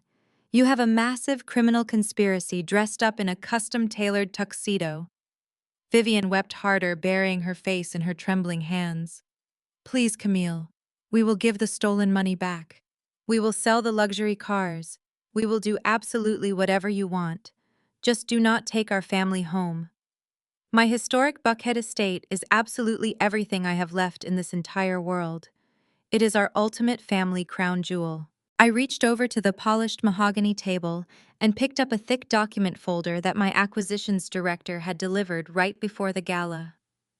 I casually tossed the heavy folder onto the floor, letting it land right next to Vivian's trembling hands. "What legacy?" Vivian, I asked, watching her eyes dart nervously toward the legal paperwork. Your precious historic Buckhead estate has been sitting in active pre-foreclosure for over an entire year. You have been completely broke for a very long time. You eagerly used the millions Julian aggressively embezzled from my bank to pay your massive overdue mortgage just to keep up appearances with your country club friends. Vivian let out a strangled, horrifying gasp, her eyes widening in absolute terror as she recognized the official bank seals stamped on the front of the thick folder. My firm aggressively bought your toxic debt yesterday morning, I stated clearly, driving the final lethal stake directly into her fragile, shattered ego. You do not own that historic estate anymore, Vivian. I do. You are officially my tenant. And considering you funded your lavish lifestyle with stolen corporate money, I am seizing the property immediately to recoup my massive financial losses. Inside that folder is your official legally binding eviction notice. You have exactly 72 hours to pack your cheap fake pearls and vacate my property entirely. The devastating reality of her absolute inescapable ruin hit Vivian like a speeding freight train. She realized she had lost her son, her social standing, her stolen wealth, and her beloved home, all in a single catastrophic evening. The crushing weight of her complete destruction was simply too much for her fragile mind to process. Vivian's eyes rolled completely back into her head. She let out a soft, pathetic wheeze and collapsed sideways onto the Persian rug in a dead, unmoving faint. I looked down at her unconscious body, feeling absolutely no pity. I stepped smoothly over her, smoothing the fabric of my custom gown. I walked over to the door and signaled the waitstaff. "Call an ambulance for this embarrassing woman," I instructed coldly. I turned my back on the fallen matriarch and walked slowly back into the glittering party. My revenge was only half finished. He stood just a few feet away, laughing with his fraternity brothers, as he called me the most embarrassing mistake of his life. I heard every single word through the cracked kitchen door. He bragged about using my brains to secure his six-figure promotion, completely unaware that the struggling freelancer he was mocking actually owned the very investment bank he worked for. I did not storm in. I did not scream or cry. I simply took off my apron, left his cheap cubic zirconia ring next to the appetizers, and walked out into the humid Atlanta night. 3 days later, at the most exclusive high society event in the city, I made sure his entire family legacy was financially and socially obliterated. My name is Camille, and I am 31 years old. If you have ever been degraded by a partner who thought they were out of your league, hit the like button and subscribe, because my revenge was absolute. Are you insane? I am taking Lauren to the gala. She is a Spelman alum, and her dad is a federal judge on the 11th Circuit. Camille is just a basic freelance numbers cruncher who buys her clothes off the rack. I would never let her meet my family. She is way too embarrassing for that kind of crowd. The loud, booming laughter that erupted from the living room echoed through our luxury Buckhead apartment. I stood completely still in the kitchen. My hands were coated in fine white flour, and a tray of handmade smoked salmon canapés sat half-finished on the cool marble counter. Julian was hosting a private bourbon tasting for his fraternity brothers from Kappa Alpha Psi. I had spent the entire afternoon meticulously preparing the food, making sure absolutely everything was perfect for his elite circle of friends. I was supposed to be the quiet, supportive fiancé, staying entirely out of sight in the kitchen while the men networked, talked business, and celebrated their status. I gripped the edge of the counter, my chest tightening as the conversation in the next room continued. One of his fraternity brothers, a loud corporate attorney named DeAndre, asked the question that was suddenly burning in my own mind. "If she is so embarrassing, man, why did you even propose to her? Why not just get back together with Lauren in the first place?" Julian poured another glass of expensive bourbon, the heavy crystal ice clinking loudly in the quiet apartment. "Because Camille is useful," he said, his tone dripping with pure arrogance and boundless entitlement. "You do not marry the trophy right away. You marry the tool, and then you parade the trophy when the time is right. Lauren expects expensive dinners, designer bags, and constant attention. Camille asks for absolutely nothing. She cooks, she cleans, and most importantly, she is naive enough to do my heavy lifting for free." There was a brief pause, followed by a low whistle from another friend. "Are you talking about your new promotion?" Julian chuckled, a dark and self-satisfied sound that made my stomach turn into knots. Exactly. Do you really think I had the time to build those predictive financial models that secured my spot as vice president at the investment bank? I am way too busy networking and building my brand in the city. Camille stayed up until 3 in the morning for 6 weeks straight, running the data and building those complex risk assessment algorithms from scratch. I just slapped my name on the final presentation and handed it to the board of directors. She was so happy to help her future husband succeed. She has no idea I used her exhausting work to land a position that pays $500,000 a year. She thinks we are building a simple life together, but I am just securing my bag. Once my massive bonus clears next quarter, I will break off the engagement, give her some fake excuse about growing apart, and start officially dating Lauren again. Until then, Camille stays hidden in the kitchen where she belongs. The casual cruelty of his words paralyzed me, rooting my feet to the hardwood floor. I had spent the last 2 years of my life intentionally shrinking myself to fit into his world. I wore simple, unbranded clothes, drove an old, sensible sedan, and pretended to scrape by on unpredictable freelance gigs. I listened to him brag endlessly about his pedigree, his elite network, and his family standing in Atlanta high society. I nodded sympathetic when he complained about the immense pressure of maintaining Black excellence and protecting his carefully curated public image. I gave him everything I had. I gave him my time, my unwavering emotional support, and my highly valuable intellectual property. I did all of this because I wanted to know that he loved me for who I was, not for the vast wealth I had securely sitting in my bank accounts. Growing up surrounded by people who only cared about money connections and social status, I craved a genuine connection. I wanted a man who would choose me even if I had absolutely nothing to my name. Julian had passed the initial test by dating a supposedly broke data analyst. He made me believe we were building a beautiful partnership based on mutual respect and shared struggle. But the very moment he gained a modicum of corporate power, his true colors bled through the charming facade. He did not love me. He loved the free labor and the convenience of having a brilliant maid he could control. I thought about his mother Vivian, who always looked at me as if I was a stain on her expensive Persian carpets. She would make passive-aggressive comments about my natural hair and ask invasive questions about my parents' lack of prestigious college degrees. Julian never once defended me. He would just squeeze my hand under the dinner table and tell me to endure it, claiming that older generations of the Black elite were just particular about appearances. I had swallowed my pride and accepted the blatant disrespect, believing that our love was strong enough to overcome their severe classism. I was a complete fool to think he was any different from the superficial people who raised him. The men in the living room roared with laughter again, toasting their glasses to his brilliant and deceptive strategy. I looked down at my left hand. The cubic zirconia engagement ring Julian had given me caught the dim light of the kitchen pendant fixtures. He had told me he spent his last dime on it, claiming he wanted to build our wealth together from the ground up so we could appreciate our future success. I had cherished that cheap ring, believing it was a true symbol of his devotion and our shared commitment. Now I knew it was just a physical shackle designed to keep the free labor compliant docile and completely blind to his reality. I did not storm into the living room. I did not scream, cry, or throw the heavy silver tray of canapes at his head. Emotional outbursts were exactly what Julian expected from someone he deemed beneath his social class. He wanted me to act like a hysterical and embarrassing woman so he could easily justify his terrible behavior to his influential friends. He would have spun a narrative about the crazy ex-girlfriend who could not handle his success. I flatly refused to give him that satisfaction. I refused to be a footnote in his arrogant success story. I calmly turned to the sink and washed the flour from my hands.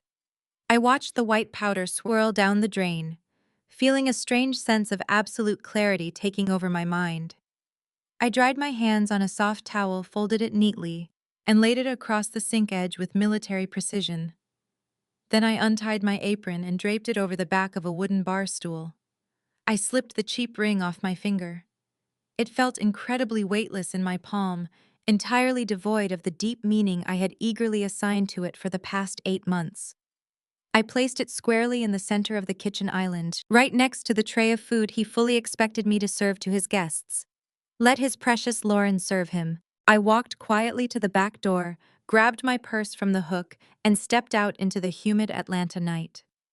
The heavy door clicked shut behind me, sealing off the laughter of the men who thought they ruled the world. The moment, the cool evening air hit my face, the entire illusion of Camille, the struggling freelancer, evaporated into the wind. I stood on the sidewalk and pulled my phone from my purse. I dialed a premium concierge number I rarely used during my time living with Julian. The phone rang exactly twice before a crisp, highly professional voice answered. "Good evening, Ms. Williams. I need my car at the rear entrance of the Buckhead apartment building." Immediately, I said, my voice steady and completely devoid of warmth. "Of course, Mom. I will be there in 2 minutes." While I waited on the quiet street corner, my phone buzzed with a new text message. It was from Julian. "Where is the food? The guys are getting hungry. Bring it out and then make yourself scarce. We have to talk business." I read the demanding message, a slow and highly dangerous smile spreading across my face. I did not reply. Let him wonder. Instead, I opened my contacts and dialed another restricted number. The call was answered on the very first ring. "Good evening, Camille," my chief financial officer said, sounding slightly surprised to hear from me at this late hour on a Saturday. "I need you to initiate a full and unredacted audit of the Pierce account." Immediately, I instructed, pacing the sidewalk, as the sleek black Maybach glided silently around the corner and pulled up to the curb. My personal driver stepped out and respectfully opened the heavy rear door for me. I slid into the luxurious leather seat, the familiar scent of extreme wealth and absolute power wrapping around me like a protective cloak. On audit, my chief financial officer asked, his tone shifting instantly to strict professionalism. "We just finalized the acquisition of that investment bank last week. Is there a specific concern we need to be aware of right now?" "Yes," I replied, staring out the tinted windows as the vibrant city lights of Atlanta blurred past. "I want to know exactly what the newly appointed Vice President Julian Pierce has been doing with the company we just acquired. Pull every single transaction, every expense report, and every client portfolio he has ever touched. I heavily suspect he has been networking a little too deeply into the corporate coffers." "Consider it done," my chief financial officer said without a second of hesitation. "We will have the preliminary data ready and sitting on your desk by tomorrow morning." I ended the call and slowly leaned back against the plush headrest. Julian thought I was a nobody. He truly believed he was the brilliant puppet master, manipulating a naive woman to effortlessly climb the corporate ladder. He had absolutely no idea that the ladder belonged to me. I was the founder and chief executive officer of Vanguard Equities. I was his ultimate boss, holding all the cards and all the power. He wanted to play games with my heart and my intellect. He wanted to use my analytical skills to elevate his own name while keeping me hidden in the shadows. He had successfully fooled everyone in his fraternity, his family, and his workplace into thinking he was a self-made genius. But a foundation built entirely on stolen labor and deceit is bound to crumble when the architect decides to walk away. I looked down at my bare left hand, feeling a profound sense of liberation wash over me. The tears that I thought would come never surfaced. Instead, a fierce, burning determination took root in my chest. By the time the Founders Gala arrived, Julian Pierce would wish he had never learned my name.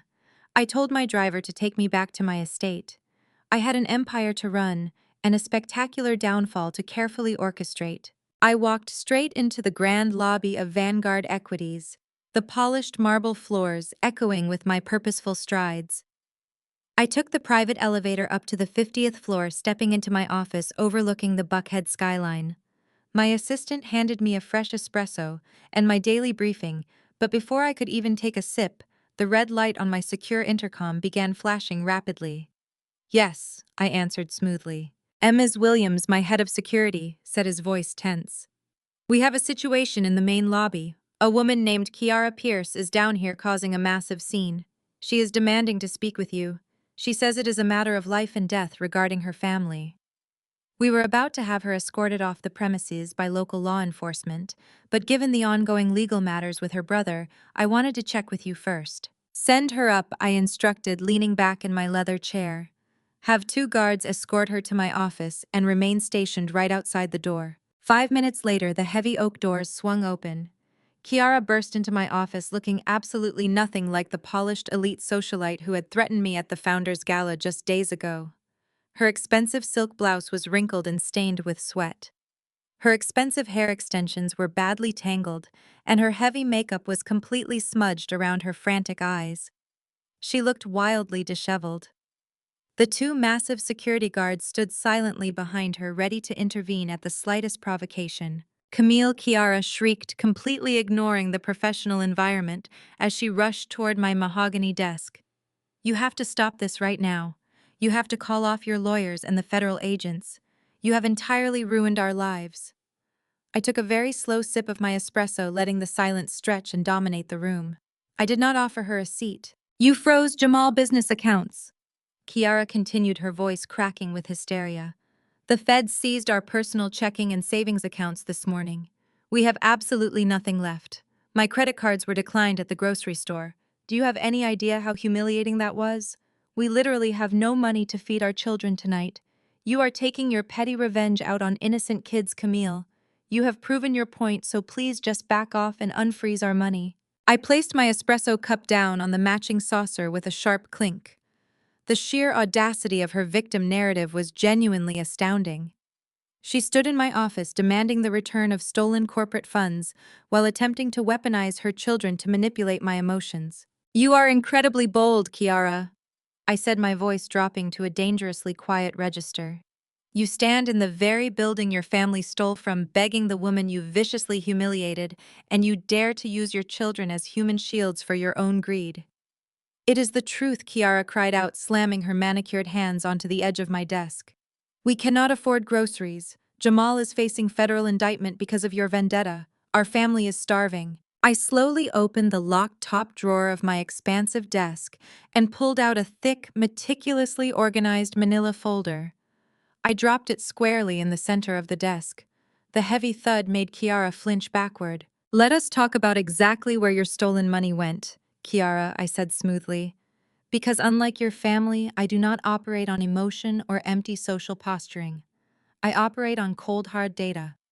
My forensic accounting team tracked every single penny that Julian embezzled from my bank and funneled through Jamal fake tech startup. I know exactly how you funded your supposedly elite lifestyle." I slowly flipped open the folder, revealing dozens of highlighted bank statements and heavily itemized credit card receipts. "You claim you cannot feed your children today." I continued, tracing a bright yellow highlighted line on the top page. "Yet exactly 4 days ago, while your husband was aggressively laundering stolen corporate funds, you spent $12,000 on a limited edition Birkin bag. Just 2 short weeks before that, you directly wired $40,000 to your exclusive country club to cover your annual membership dues and secure a premium table at their upcoming charity gala." Kiara swallowed hard, the color rapidly draining from her face. She took a nervous step back, her eyes darting between me and the damning financial evidence spread across my desk. "You wanted to impress your wealthy country club friends so desperately that you completely ignored your actual responsibilities," I stated, flipping to the next page of undeniable proof. "Do not stand in my office and weep about starving children when I have the outstanding invoices from their private school right here. You are currently 4 months behind on their tuition payments. You prioritized buying designer shoes, hosting lavish luncheons, and maintaining a fake image of Black excellence over your own children's education. You used my money to play dress up." "I did not know the money was stolen," Kiara stammered, her voice dropping to a panicked whisper. She wrapped her arms around herself, suddenly looking very small. "My husband Jamal handled all the finances. I just spent what he put in the accounts." "Do not dare lie to me," I snapped coldly. "You knew Jamal Tech Startup produced absolutely zero revenue. You knew he had no real clients and no actual product. You willingly turned a blind eye to the wire fraud because you loved the status the stolen money provided." Kiara shook her head frantically, tears spilling over her smudged eyeliner. "It was Julian," she sobbed, completely throwing her brother under the bus. "Julian manipulated Jamal. Julian tricked us into helping him. He told us he was securing legitimate investment capital. You cannot destroy my entire life because my brother is a manipulative criminal. Please, Camille. I will give the bags back. I will sell the jewelry. Just let me keep my luxury boutique. It is the only legitimate income I have left. If you let me keep the boutique, I can provide for my kids and start over. I stared at her, marveling at the Pierce family's signature trait. When backed into a corner, they would instantly betray their own blood to save themselves. Your luxury boutique, I repeated softly, leaning forward and resting my elbows on the polished wood. You mean the highly exclusive storefront located in the Buckhead Commercial Plaza? Yes, Kiara pleaded, her eyes widening with a sudden flare of hope. I built that boutique from the ground up. It is my passion. It is totally separate from Jamal business accounts. Please do not take my store away from me. I looked at her with pure, unadulterated pity. You really do not pay attention to the details of your own life, do you, Kiara? You were so busy acting like elite royalty that you never bothered to check who actually owned the castle. Her smile faltered. What now? I purchased the Buckhead Commercial Plaza through Vanguard Equities Real Estate Division 3 months ago. I explained, watching the terrifying realization slowly dawn across her face. I am your commercial landlord, Kiara, and I have thoroughly reviewed the binding lease agreement you signed when you opened your little passion project. Kiara began to tremble, her hands shaking violently at her sides. No, she whispered. You cannot do this. There is a very specific morals clause embedded in Section 4 of your commercial lease. I continued, my voice steady and completely devoid of mercy. It strictly prohibits any tenant from engaging in fraudulent financial activity on the premises. Since you actively used the boutique business accounts to help Jamal wash Julian embezzled funds, you are in direct catastrophic violation of your lease agreement. I pressed the button on my intercom, not breaking eye contact with the sobbing woman in front of me. You asked me to let you keep your store, Kiara, but you no longer have a store. My security team is physically chaining the doors to your luxury boutique and changing all the locks as we speak. You are officially evicted today. You have absolutely nothing left. The final devastating blow landed with absolute precision. The fragile illusion Kiara had spent years carefully building shattered into a million irreparable pieces. Her trembling legs gave out completely. She collapsed onto the floor of my office, her hands gripping the thick carpet as she let out a piercing, hysterical scream. She sobbed uncontrollably, her body racking with violent heaves, completely humiliated and entirely broken. She was lying on this floor in absolute agony, experiencing the exact type of humiliating breakdown she had cruelly wished upon me just days earlier. I looked down at her thrashing figure, feeling absolutely no remorse. I reached out and firmly pressed the intercom button one final time. Security, please escort this embarrassing woman out of my building right now. The two massive guards stepped forward immediately, grabbing Kiara by her arms and dragging her sobbing figure out through the heavy mahogany doors. The sound of her hysterical wailing faded down the executive corridor, leaving my private office in absolute pristine and undisturbed silence. I picked up my espresso, the dark liquid now lukewarm, and took a slow, deliberate sip. The Pierce family was systematically collapsing, stripped of their stolen wealth and unearned arrogance, but my work was far from finished. The root of the corruption extended much deeper than Julian and his entitled relatives. It was deeply embedded in the very institution that had empowered him. I checked my designer watch. It was exactly 9 in the morning.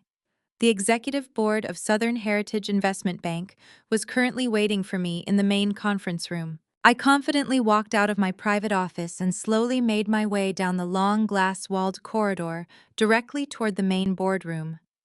The overall atmosphere on the executive floor was incredibly palpably tense.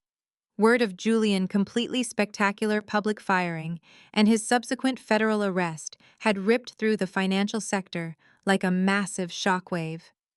The men who had proudly promoted him, who had enthusiastically championed his stolen financial models, were now terrified. When I pushed open the double doors of the boardroom, the frantic whispers instantly ceased. 12 senior executives, all older men in bespoke suits, sat rigidly around the massive oak table. They looked at me, not as the quiet, supposedly embarrassing fiancé Julian had described, but as the ruthless billionaire who now held their entire careers in the palm of her hand. I walked slowly to the head of the expansive table and took my designated seat. I did not offer a single smile. I did not offer any polite morning greetings. I opened the thick leather portfolio my acquisitions team had prepared and laid it flat on the polished wood. The silence in the room was heavy, suffocating, and dripping with raw fear. These were the titans of Atlanta high society men who prided themselves on being untouchable gatekeepers of wealth, and they were currently sweating under my cold, analytical gaze. Gentlemen, I began, my voice sharp and completely devoid of warmth. We have a massive crisis of integrity within this institution. Over the weekend, federal authorities arrested your newly appointed vice president for embezzling over $3 million. But the audit I initiated revealed a much darker systemic rot. Julian Pierce did not act alone in a vacuum. He was actively protected, elevated, and shielded by the very people sitting in this room right now.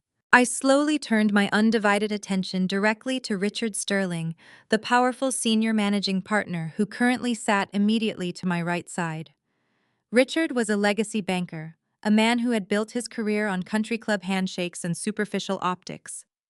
He shifted uncomfortably in his leather chair, a bead of sweat tracing down his wrinkled temple. "Richard," I said, locking eyes with him, "you personally sponsored Julian's rapid promotion to the executive board.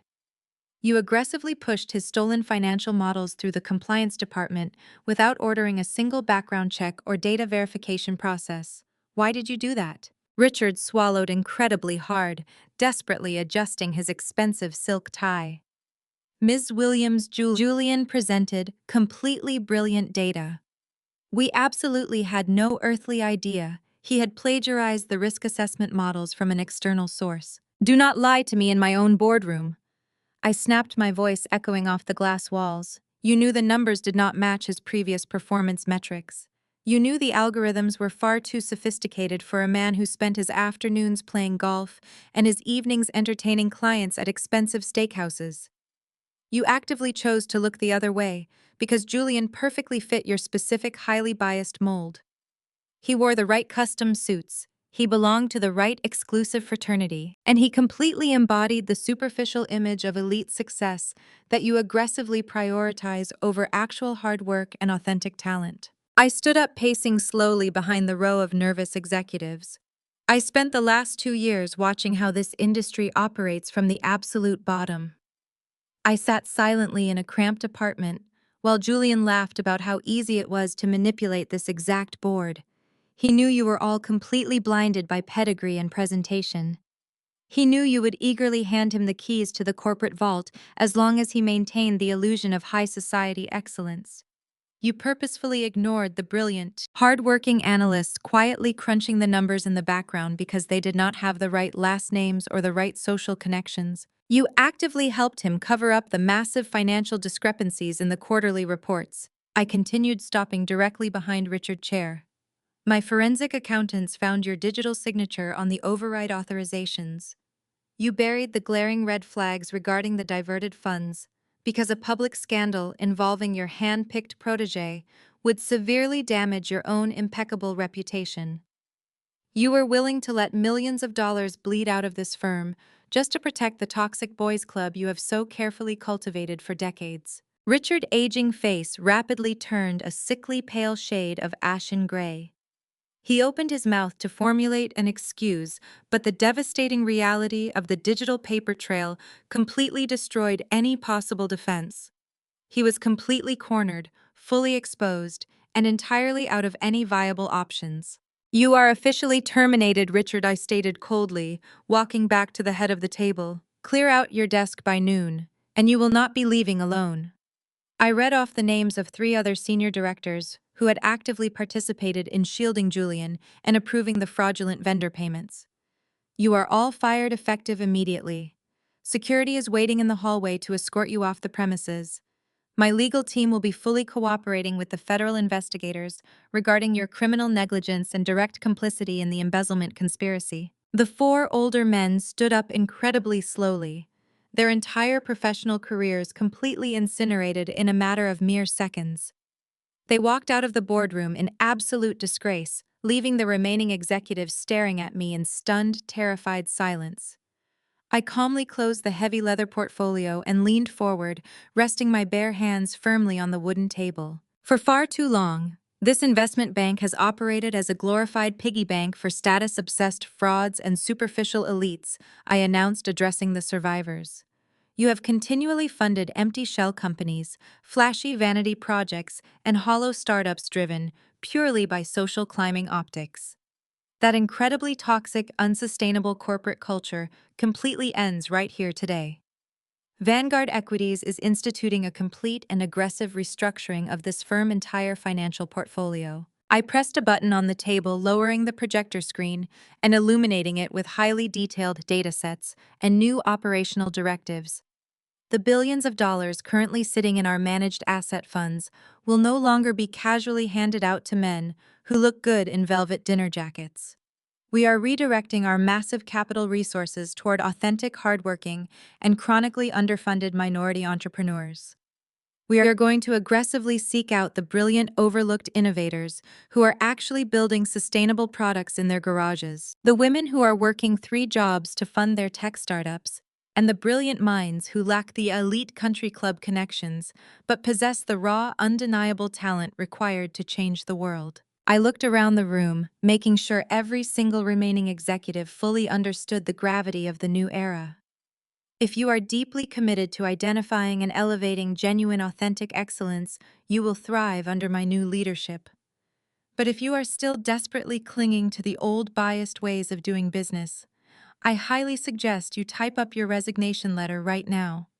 We are going to actively dismantle the systemic barriers in this city, and we are going to build an entirely new legacy based strictly on merit, integrity, and undeniable results. The boardroom remained completely silent, but the shift in power was absolute and undeniable.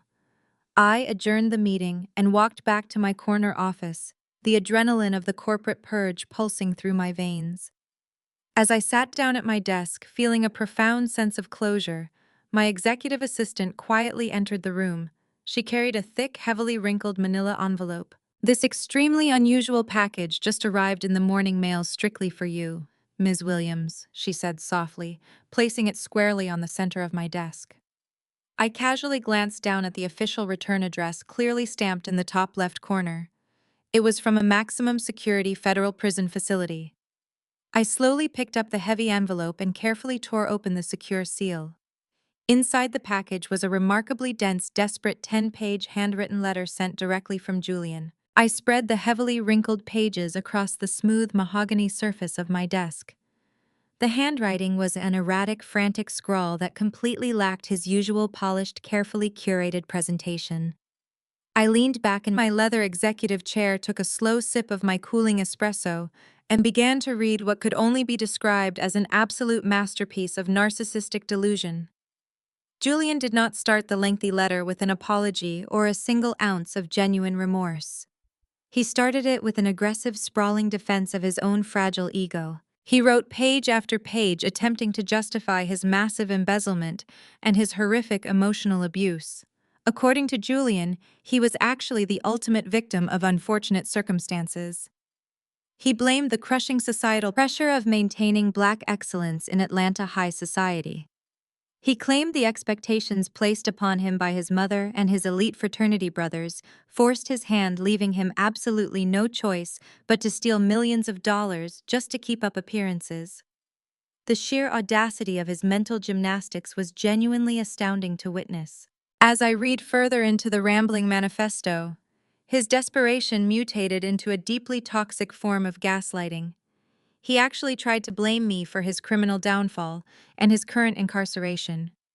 He wrote that if I had just been honest about my immense wealth from the very beginning, if I had simply told him I was a billionaire venture capitalist instead of pretending to be a struggling freelance data analyst, he never would have been forced to steal my intellectual property or embezzle corporate funds. He claimed my fake persona was a cruel, manipulative trap designed specifically to ruin his bright future. He genuinely believed that my pure desire to find authentic love was the root cause of his federal indictment. He begged me to remember our supposed happy times, pleading with me to drop the civil lawsuits and publicly advocate for leniency at his upcoming criminal sentencing hearing. He promised that if I saved him from federal prison, he would spend the rest of his natural life making it up to me in every possible way. He promised we could finally be the ultimate power couple he always dreamed of. Combining my vast financial resources with his elite social connections, he still viewed me entirely as a stepping stone, a convenient human ATM meant to finance his arrogant delusions of grandeur. He was locked inside a cold concrete county jail cell, facing decades of federal time, yet he was still desperately trying to manipulate the narrative to protect his shattered pride. I tossed the pages back onto my desk, feeling nothing for the pathetic man sitting behind bars. While Julian penned his delusional excuses, the real world had completely moved on, leaving the entirely ruined Pierce family legacy squarely in the dust. They had officially become the ultimate cautionary tale of high society greed and unchecked corporate arrogance. News montages ran nightly on primetime television, displaying images of Julian posing smugly on the founder's gala red carpet, right next to his disheveled federal mugshot. The digital chatter across the city was absolutely relentless and entirely unforgiving. Prominent socialites, who used to kiss Vivian Pierce on the cheek at exclusive country club luncheons, were now viciously mocking her rapid descent into poverty online. The facade of the perfect, untouchable elite family had turned into a violent, bloodthirsty battle for personal survival.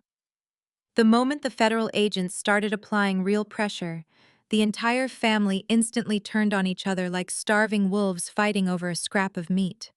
Jamal, the supposedly brilliant tech entrepreneur, did not hesitate for a single second to save his own skin. Facing a terrifying minimum of 20 years in a federal penitentiary for his direct role in laundering the embezzled funds, Jamal immediately flipped and began fully cooperating with the federal prosecutors against his brother-in-law. He eagerly handed over every single fraudulent financial record, every incriminating text message, and every hidden routing number, effectively guaranteeing Julian would serve maximum prison time. Kiara, utterly humiliated by her sudden public eviction and the complete loss of her luxury boutique, had immediately filed for a messy, highly publicized divorce from Jamal.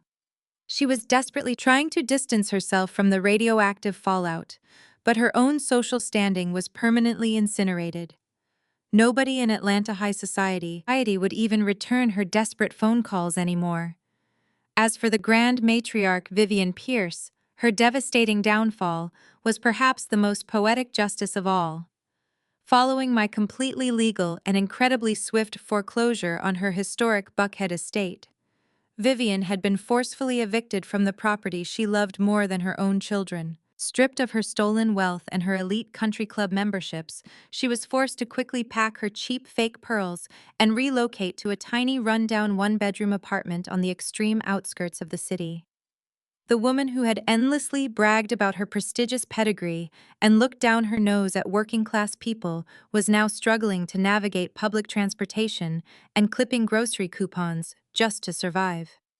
The toxic classist ecosystem they had ruthlessly cultivated for decades had completely collapsed inward, burying them all underneath the heavy rubble of their own limitless greed. They built their identities on exploiting others, and now they were left with the bitter reality of their failures.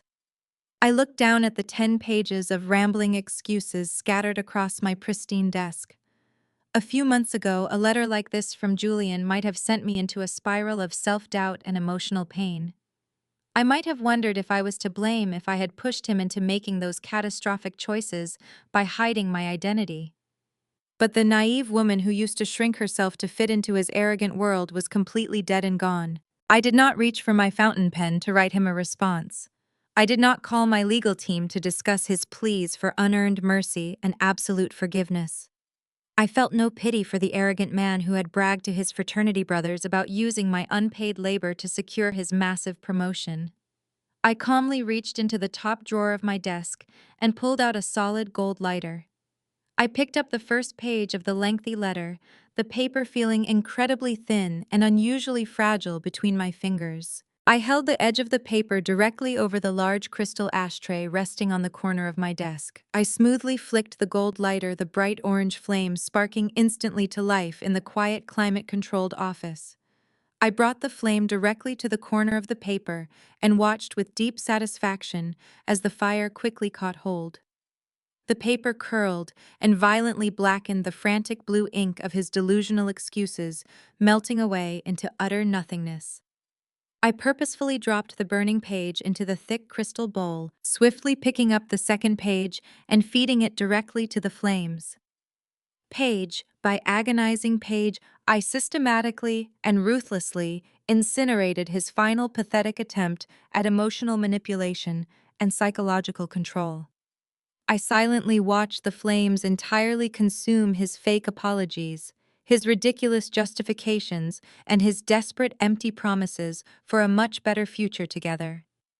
I sat in complete silence as the very last piece of paper rapidly dissolved into glowing red embers, slowly turning into a sad pile of gray, useless ash. I firmly grabbed a small silver tool and carefully stirred the dark ashes, ensuring that every single written word was completely and irrevocably destroyed. The incredibly heavy, thoroughly oppressive chapter of my life, directly involving Julian Pierce, was officially and permanently closed forever. I had successfully protected my vast empire, totally reclaimed my absolute personal power, and clearly demonstrated the truly devastating consequences of completely underestimating a brilliant black woman. I proudly stood up and slowly walked over to the floor-to-ceiling windows, looking out over the sprawling Atlanta skyline. The city stretched out before me, buzzing with endless opportunities and deals waiting to be executed. Suddenly, the secure private line, resting elegantly on my expansive desk, began to ring loudly, shattering the quiet peace of the office.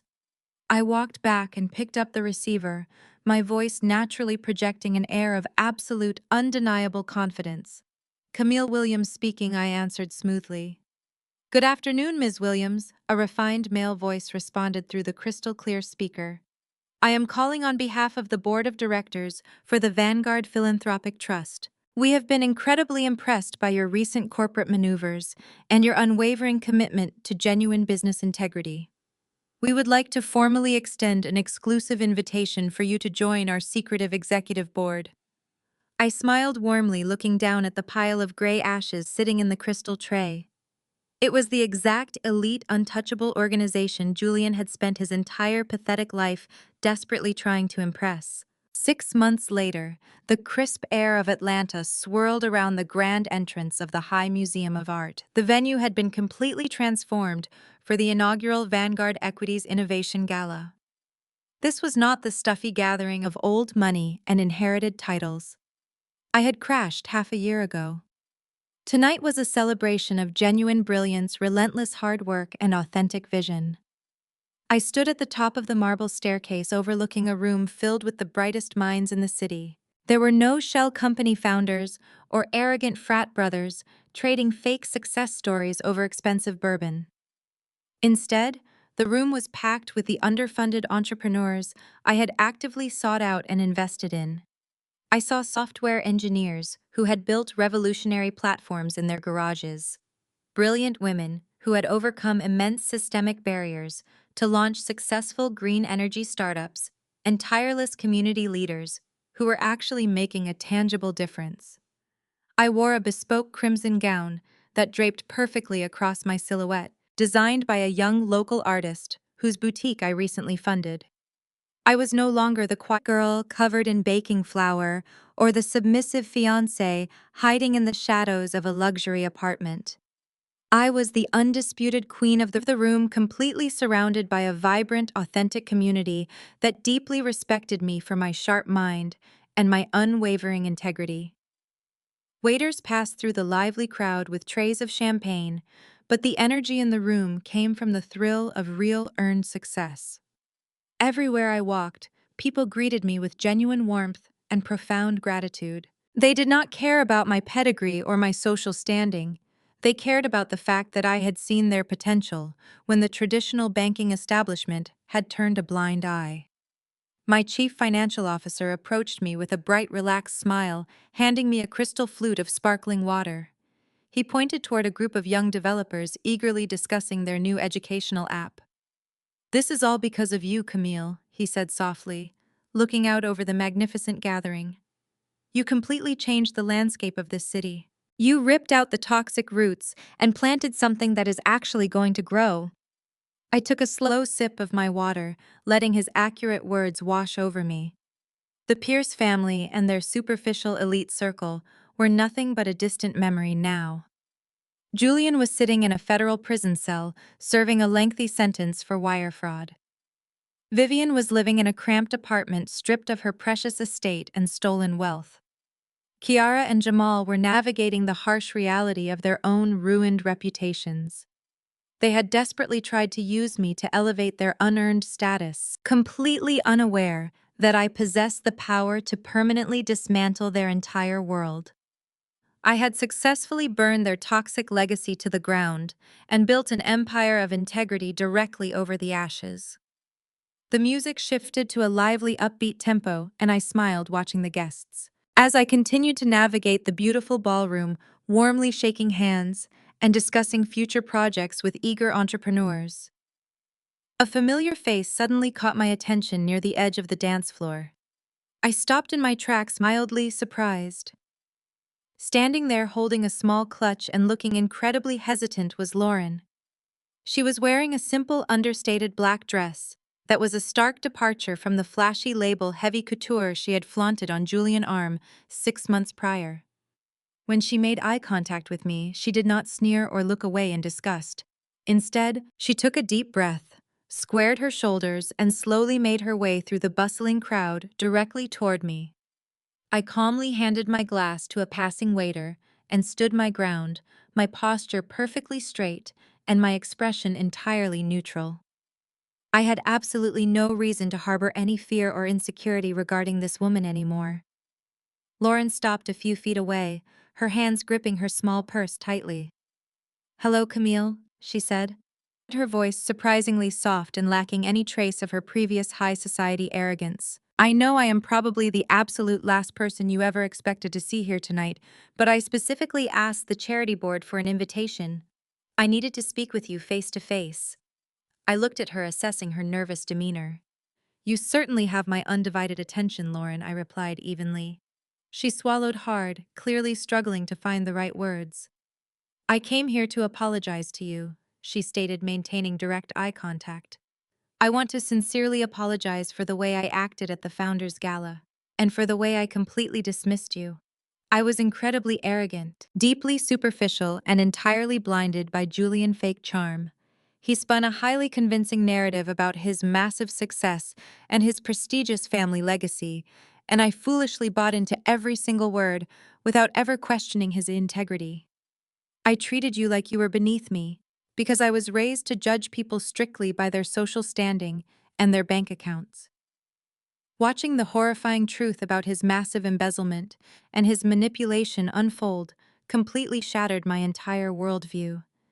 "You proved that true character has absolutely nothing to do with pedigree. You handled that catastrophic betrayal with a level of grace and ruthless intelligence that I deeply admire. I was terribly wrong about you, Camille, and I am truly sorry." I listened quietly, feeling a profound sense of closure wash over me. A lesser woman might have used this golden opportunity to verbally destroy her, to gloat about my massive wealth, or to mercilessly mock her embarrassing association with a convicted federal felon. But I was not a petty, insecure person trying to prove my worth through cruelty. That was Julian's tactic, not mine. I looked at Lauren and offered her a genuine, forgiving smile. "I truly appreciate your absolute honesty, Lauren," I said smoothly. "It takes real courage to publicly admit to your mistakes." Lauren nodded, her eyes glistening with unshed tears, and thanked me before slipping quietly back into the crowd. I watched her go, realizing that my vengeance had not only destroyed my enemies, but had also entirely liberated those who were collateral damage in their deceptive games. At that very moment, the chairman of the charity board tapped the microphone on the center stage, the sharp feedback silencing the lively conversations echoing across the room. He welcomed the esteemed guests, spoke briefly about the incredible innovations being funded tonight, and then proudly introduced me to deliver the evening keynote toast. I gracefully walked up the velvet steps and stood behind the clear glass podium. I looked out over the sea of faces, absorbing the vibrant energy of the crowd. "Thank you all for being here tonight. I began, my voice projecting with steady, unwavering confidence. We are gathered in this magnificent room to celebrate the future, to celebrate the brilliant minds that will inevitably shape the next generation of business and technology. But before we look forward, I want to take a brief moment to reflect on the true, unvarnished meaning of success. For a very long time, I was led to believe that success was defined by external validation. I was told it was about having the right pedigree, wearing the correct Greek letters, and gaining access to historic mansions. I was conditioned to think that power belonged exclusively to those who shouted the loudest and boasted the most. I paused, letting the heavy silence settle over the captivated audience. But real success is not found in the superficial optics of high society, I continued. It is not found in inherited titles or stolen glory. Real success is forged entirely in the dark. It is the exhausting, unseen work you do at 3 in the morning when absolutely no one is watching. It is the countless sacrifices you make, the complex algorithms you build from scratch, and the quiet resilience you maintain when people carelessly underestimate your worth. True power does not require a loud, arrogant performance. It simply requires undeniable concrete results. We must never allow anyone to convince us that our brilliance is a commodity to be exploited or stolen. We must never shrink ourselves to comfortably fit into the fragile egos of those who cannot build their own empires. I reached out and picked up the crystal flute of sparkling champagne, waiting gracefully on the podium edge. I held it high, the dazzling lights of the chandelier reflecting off the bubbling liquid. I looked directly into the main camera broadcasting the event, knowing full well that somewhere from the dark confines of his miserable prison cell, Julian was likely watching his ultimate defeat. I raised this glass to all of the quiet, brilliant innovators, I said, a dangerous, victorious smile spreading across my face. To the people who think they can use us in the shadows, be careful.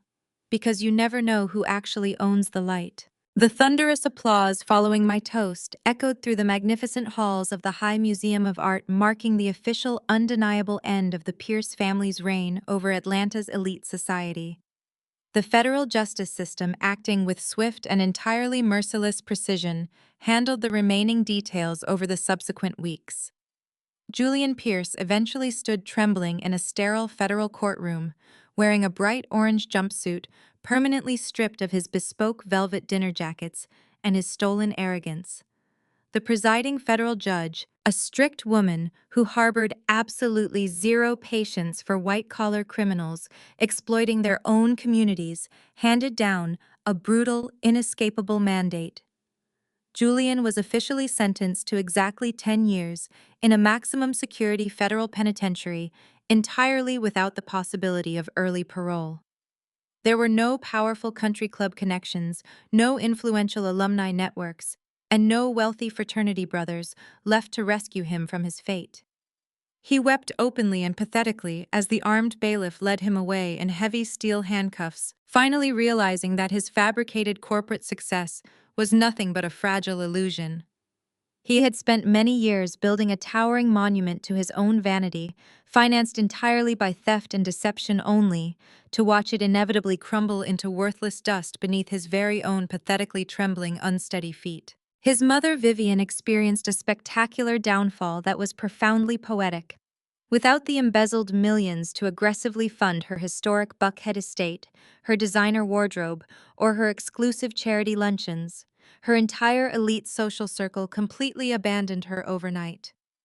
The wealthy women she used to gossip with flatly refused to return her desperate phone calls. Today, the former untouchable matriarch of Atlanta high society works as a front-door greeter at a local discount retail store.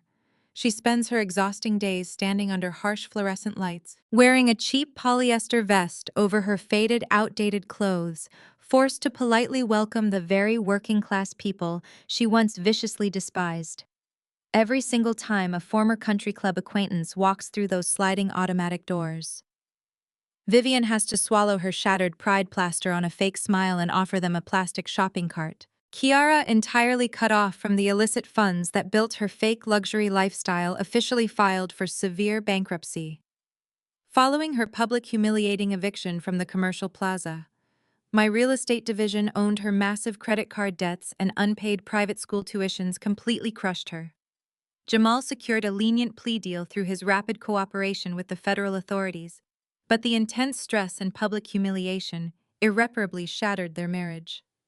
Kiara lost her prized designer handbags, her leased luxury vehicles, and her unearned social status. The devastating consequences of their boundless arrogance, their limitless greed, and their profound cruelty were absolute and permanent. They had desperately tried to build a generational empire by stepping on my neck, completely unaware that I possessed the financial power to permanently erase their fraudulent legacy from the map. I stand alone on the expansive glass balcony of my Buckhead penthouse, letting the cool evening breeze wash over me. The vibrant, glittering Atlanta skyline stretches out endlessly before my eyes, a sprawling sea of bright lights and boundless opportunity. I hold a warm cup of dark espresso in my hands, savoring the rich, bitter aroma as I look down at the bustling city streets far below. It feels like an entire lifetime has passed since the night I stood frozen in that cramped apartment kitchen, my hands heavily coated in fine white baking flour, listening to the man I loved viciously degrade me to his friends. I had actively chosen to play small. I had intentionally muted my own immense brilliance, hidden my massive wealth, and eagerly accepted a cheap cubic zirconia ring just to prove a point about unconditional love. I desperately wanted a genuine partnership, but I attracted a parasite instead. Looking back, I do not regret a single moment of that painful experience. The profound humiliation I endured that night was the exact catalyst I needed to completely stop shrinking myself for the fragile egos of insecure men. I learned that true power does not roar. It observes, it calculates, and it strikes with absolute, undeniable precision. I took off the flour-dusted apron, walked out into the humid night, and fully embraced the ruthless, unstoppable corporate titan I was always meant to be. The transition from a supposedly struggling freelance data analyst to the undisputed billionaire queen of Vanguard equities was not just a financial victory. It was a complete reclamation of my personal identity, my self-worth, and my soul. To anyone watching this video who has ever been made to feel utterly insignificant by a cruel partner who foolishly believed they were entirely out of your league. To anyone who has ever been treated like a convenient stepping stone, a disposable tool, or a deeply embarrassing secret to be securely hidden away in the dark shadows. Do not waste your precious energy screaming, crying, or desperately fighting for their empty validation. When someone looks you directly in the eye and tells you that you are embarrassing, do not argue with them. Let them firmly believe it. Let them blindly underestimate your sharp intelligence, your fierce resilience, and your immense capabilities. Let them confidently dig their own grave with their boundless arrogance and their careless cruelty. Let them falsely think they have brilliantly outsmarted you while you quietly gather your vast resources, analyze the cold data, and meticulously orchestrate your inevitable spectacular rise to the absolute top. Never intentionally shrink your incredible potential just to make a small-minded, insecure person feel comfortably safe in your magnificent presence. You must fiercely own your absolute power, completely unapologetically, and entirely without a single ounce of lingering regret. They desperately want to play ruthless, manipulative games with your trusting heart, your brilliant mind, and your bright future, completely unaware that you hold the ultimate power to violently flip their entire deceptive board upside down. Let them dig their own grave, then buy the cemetery.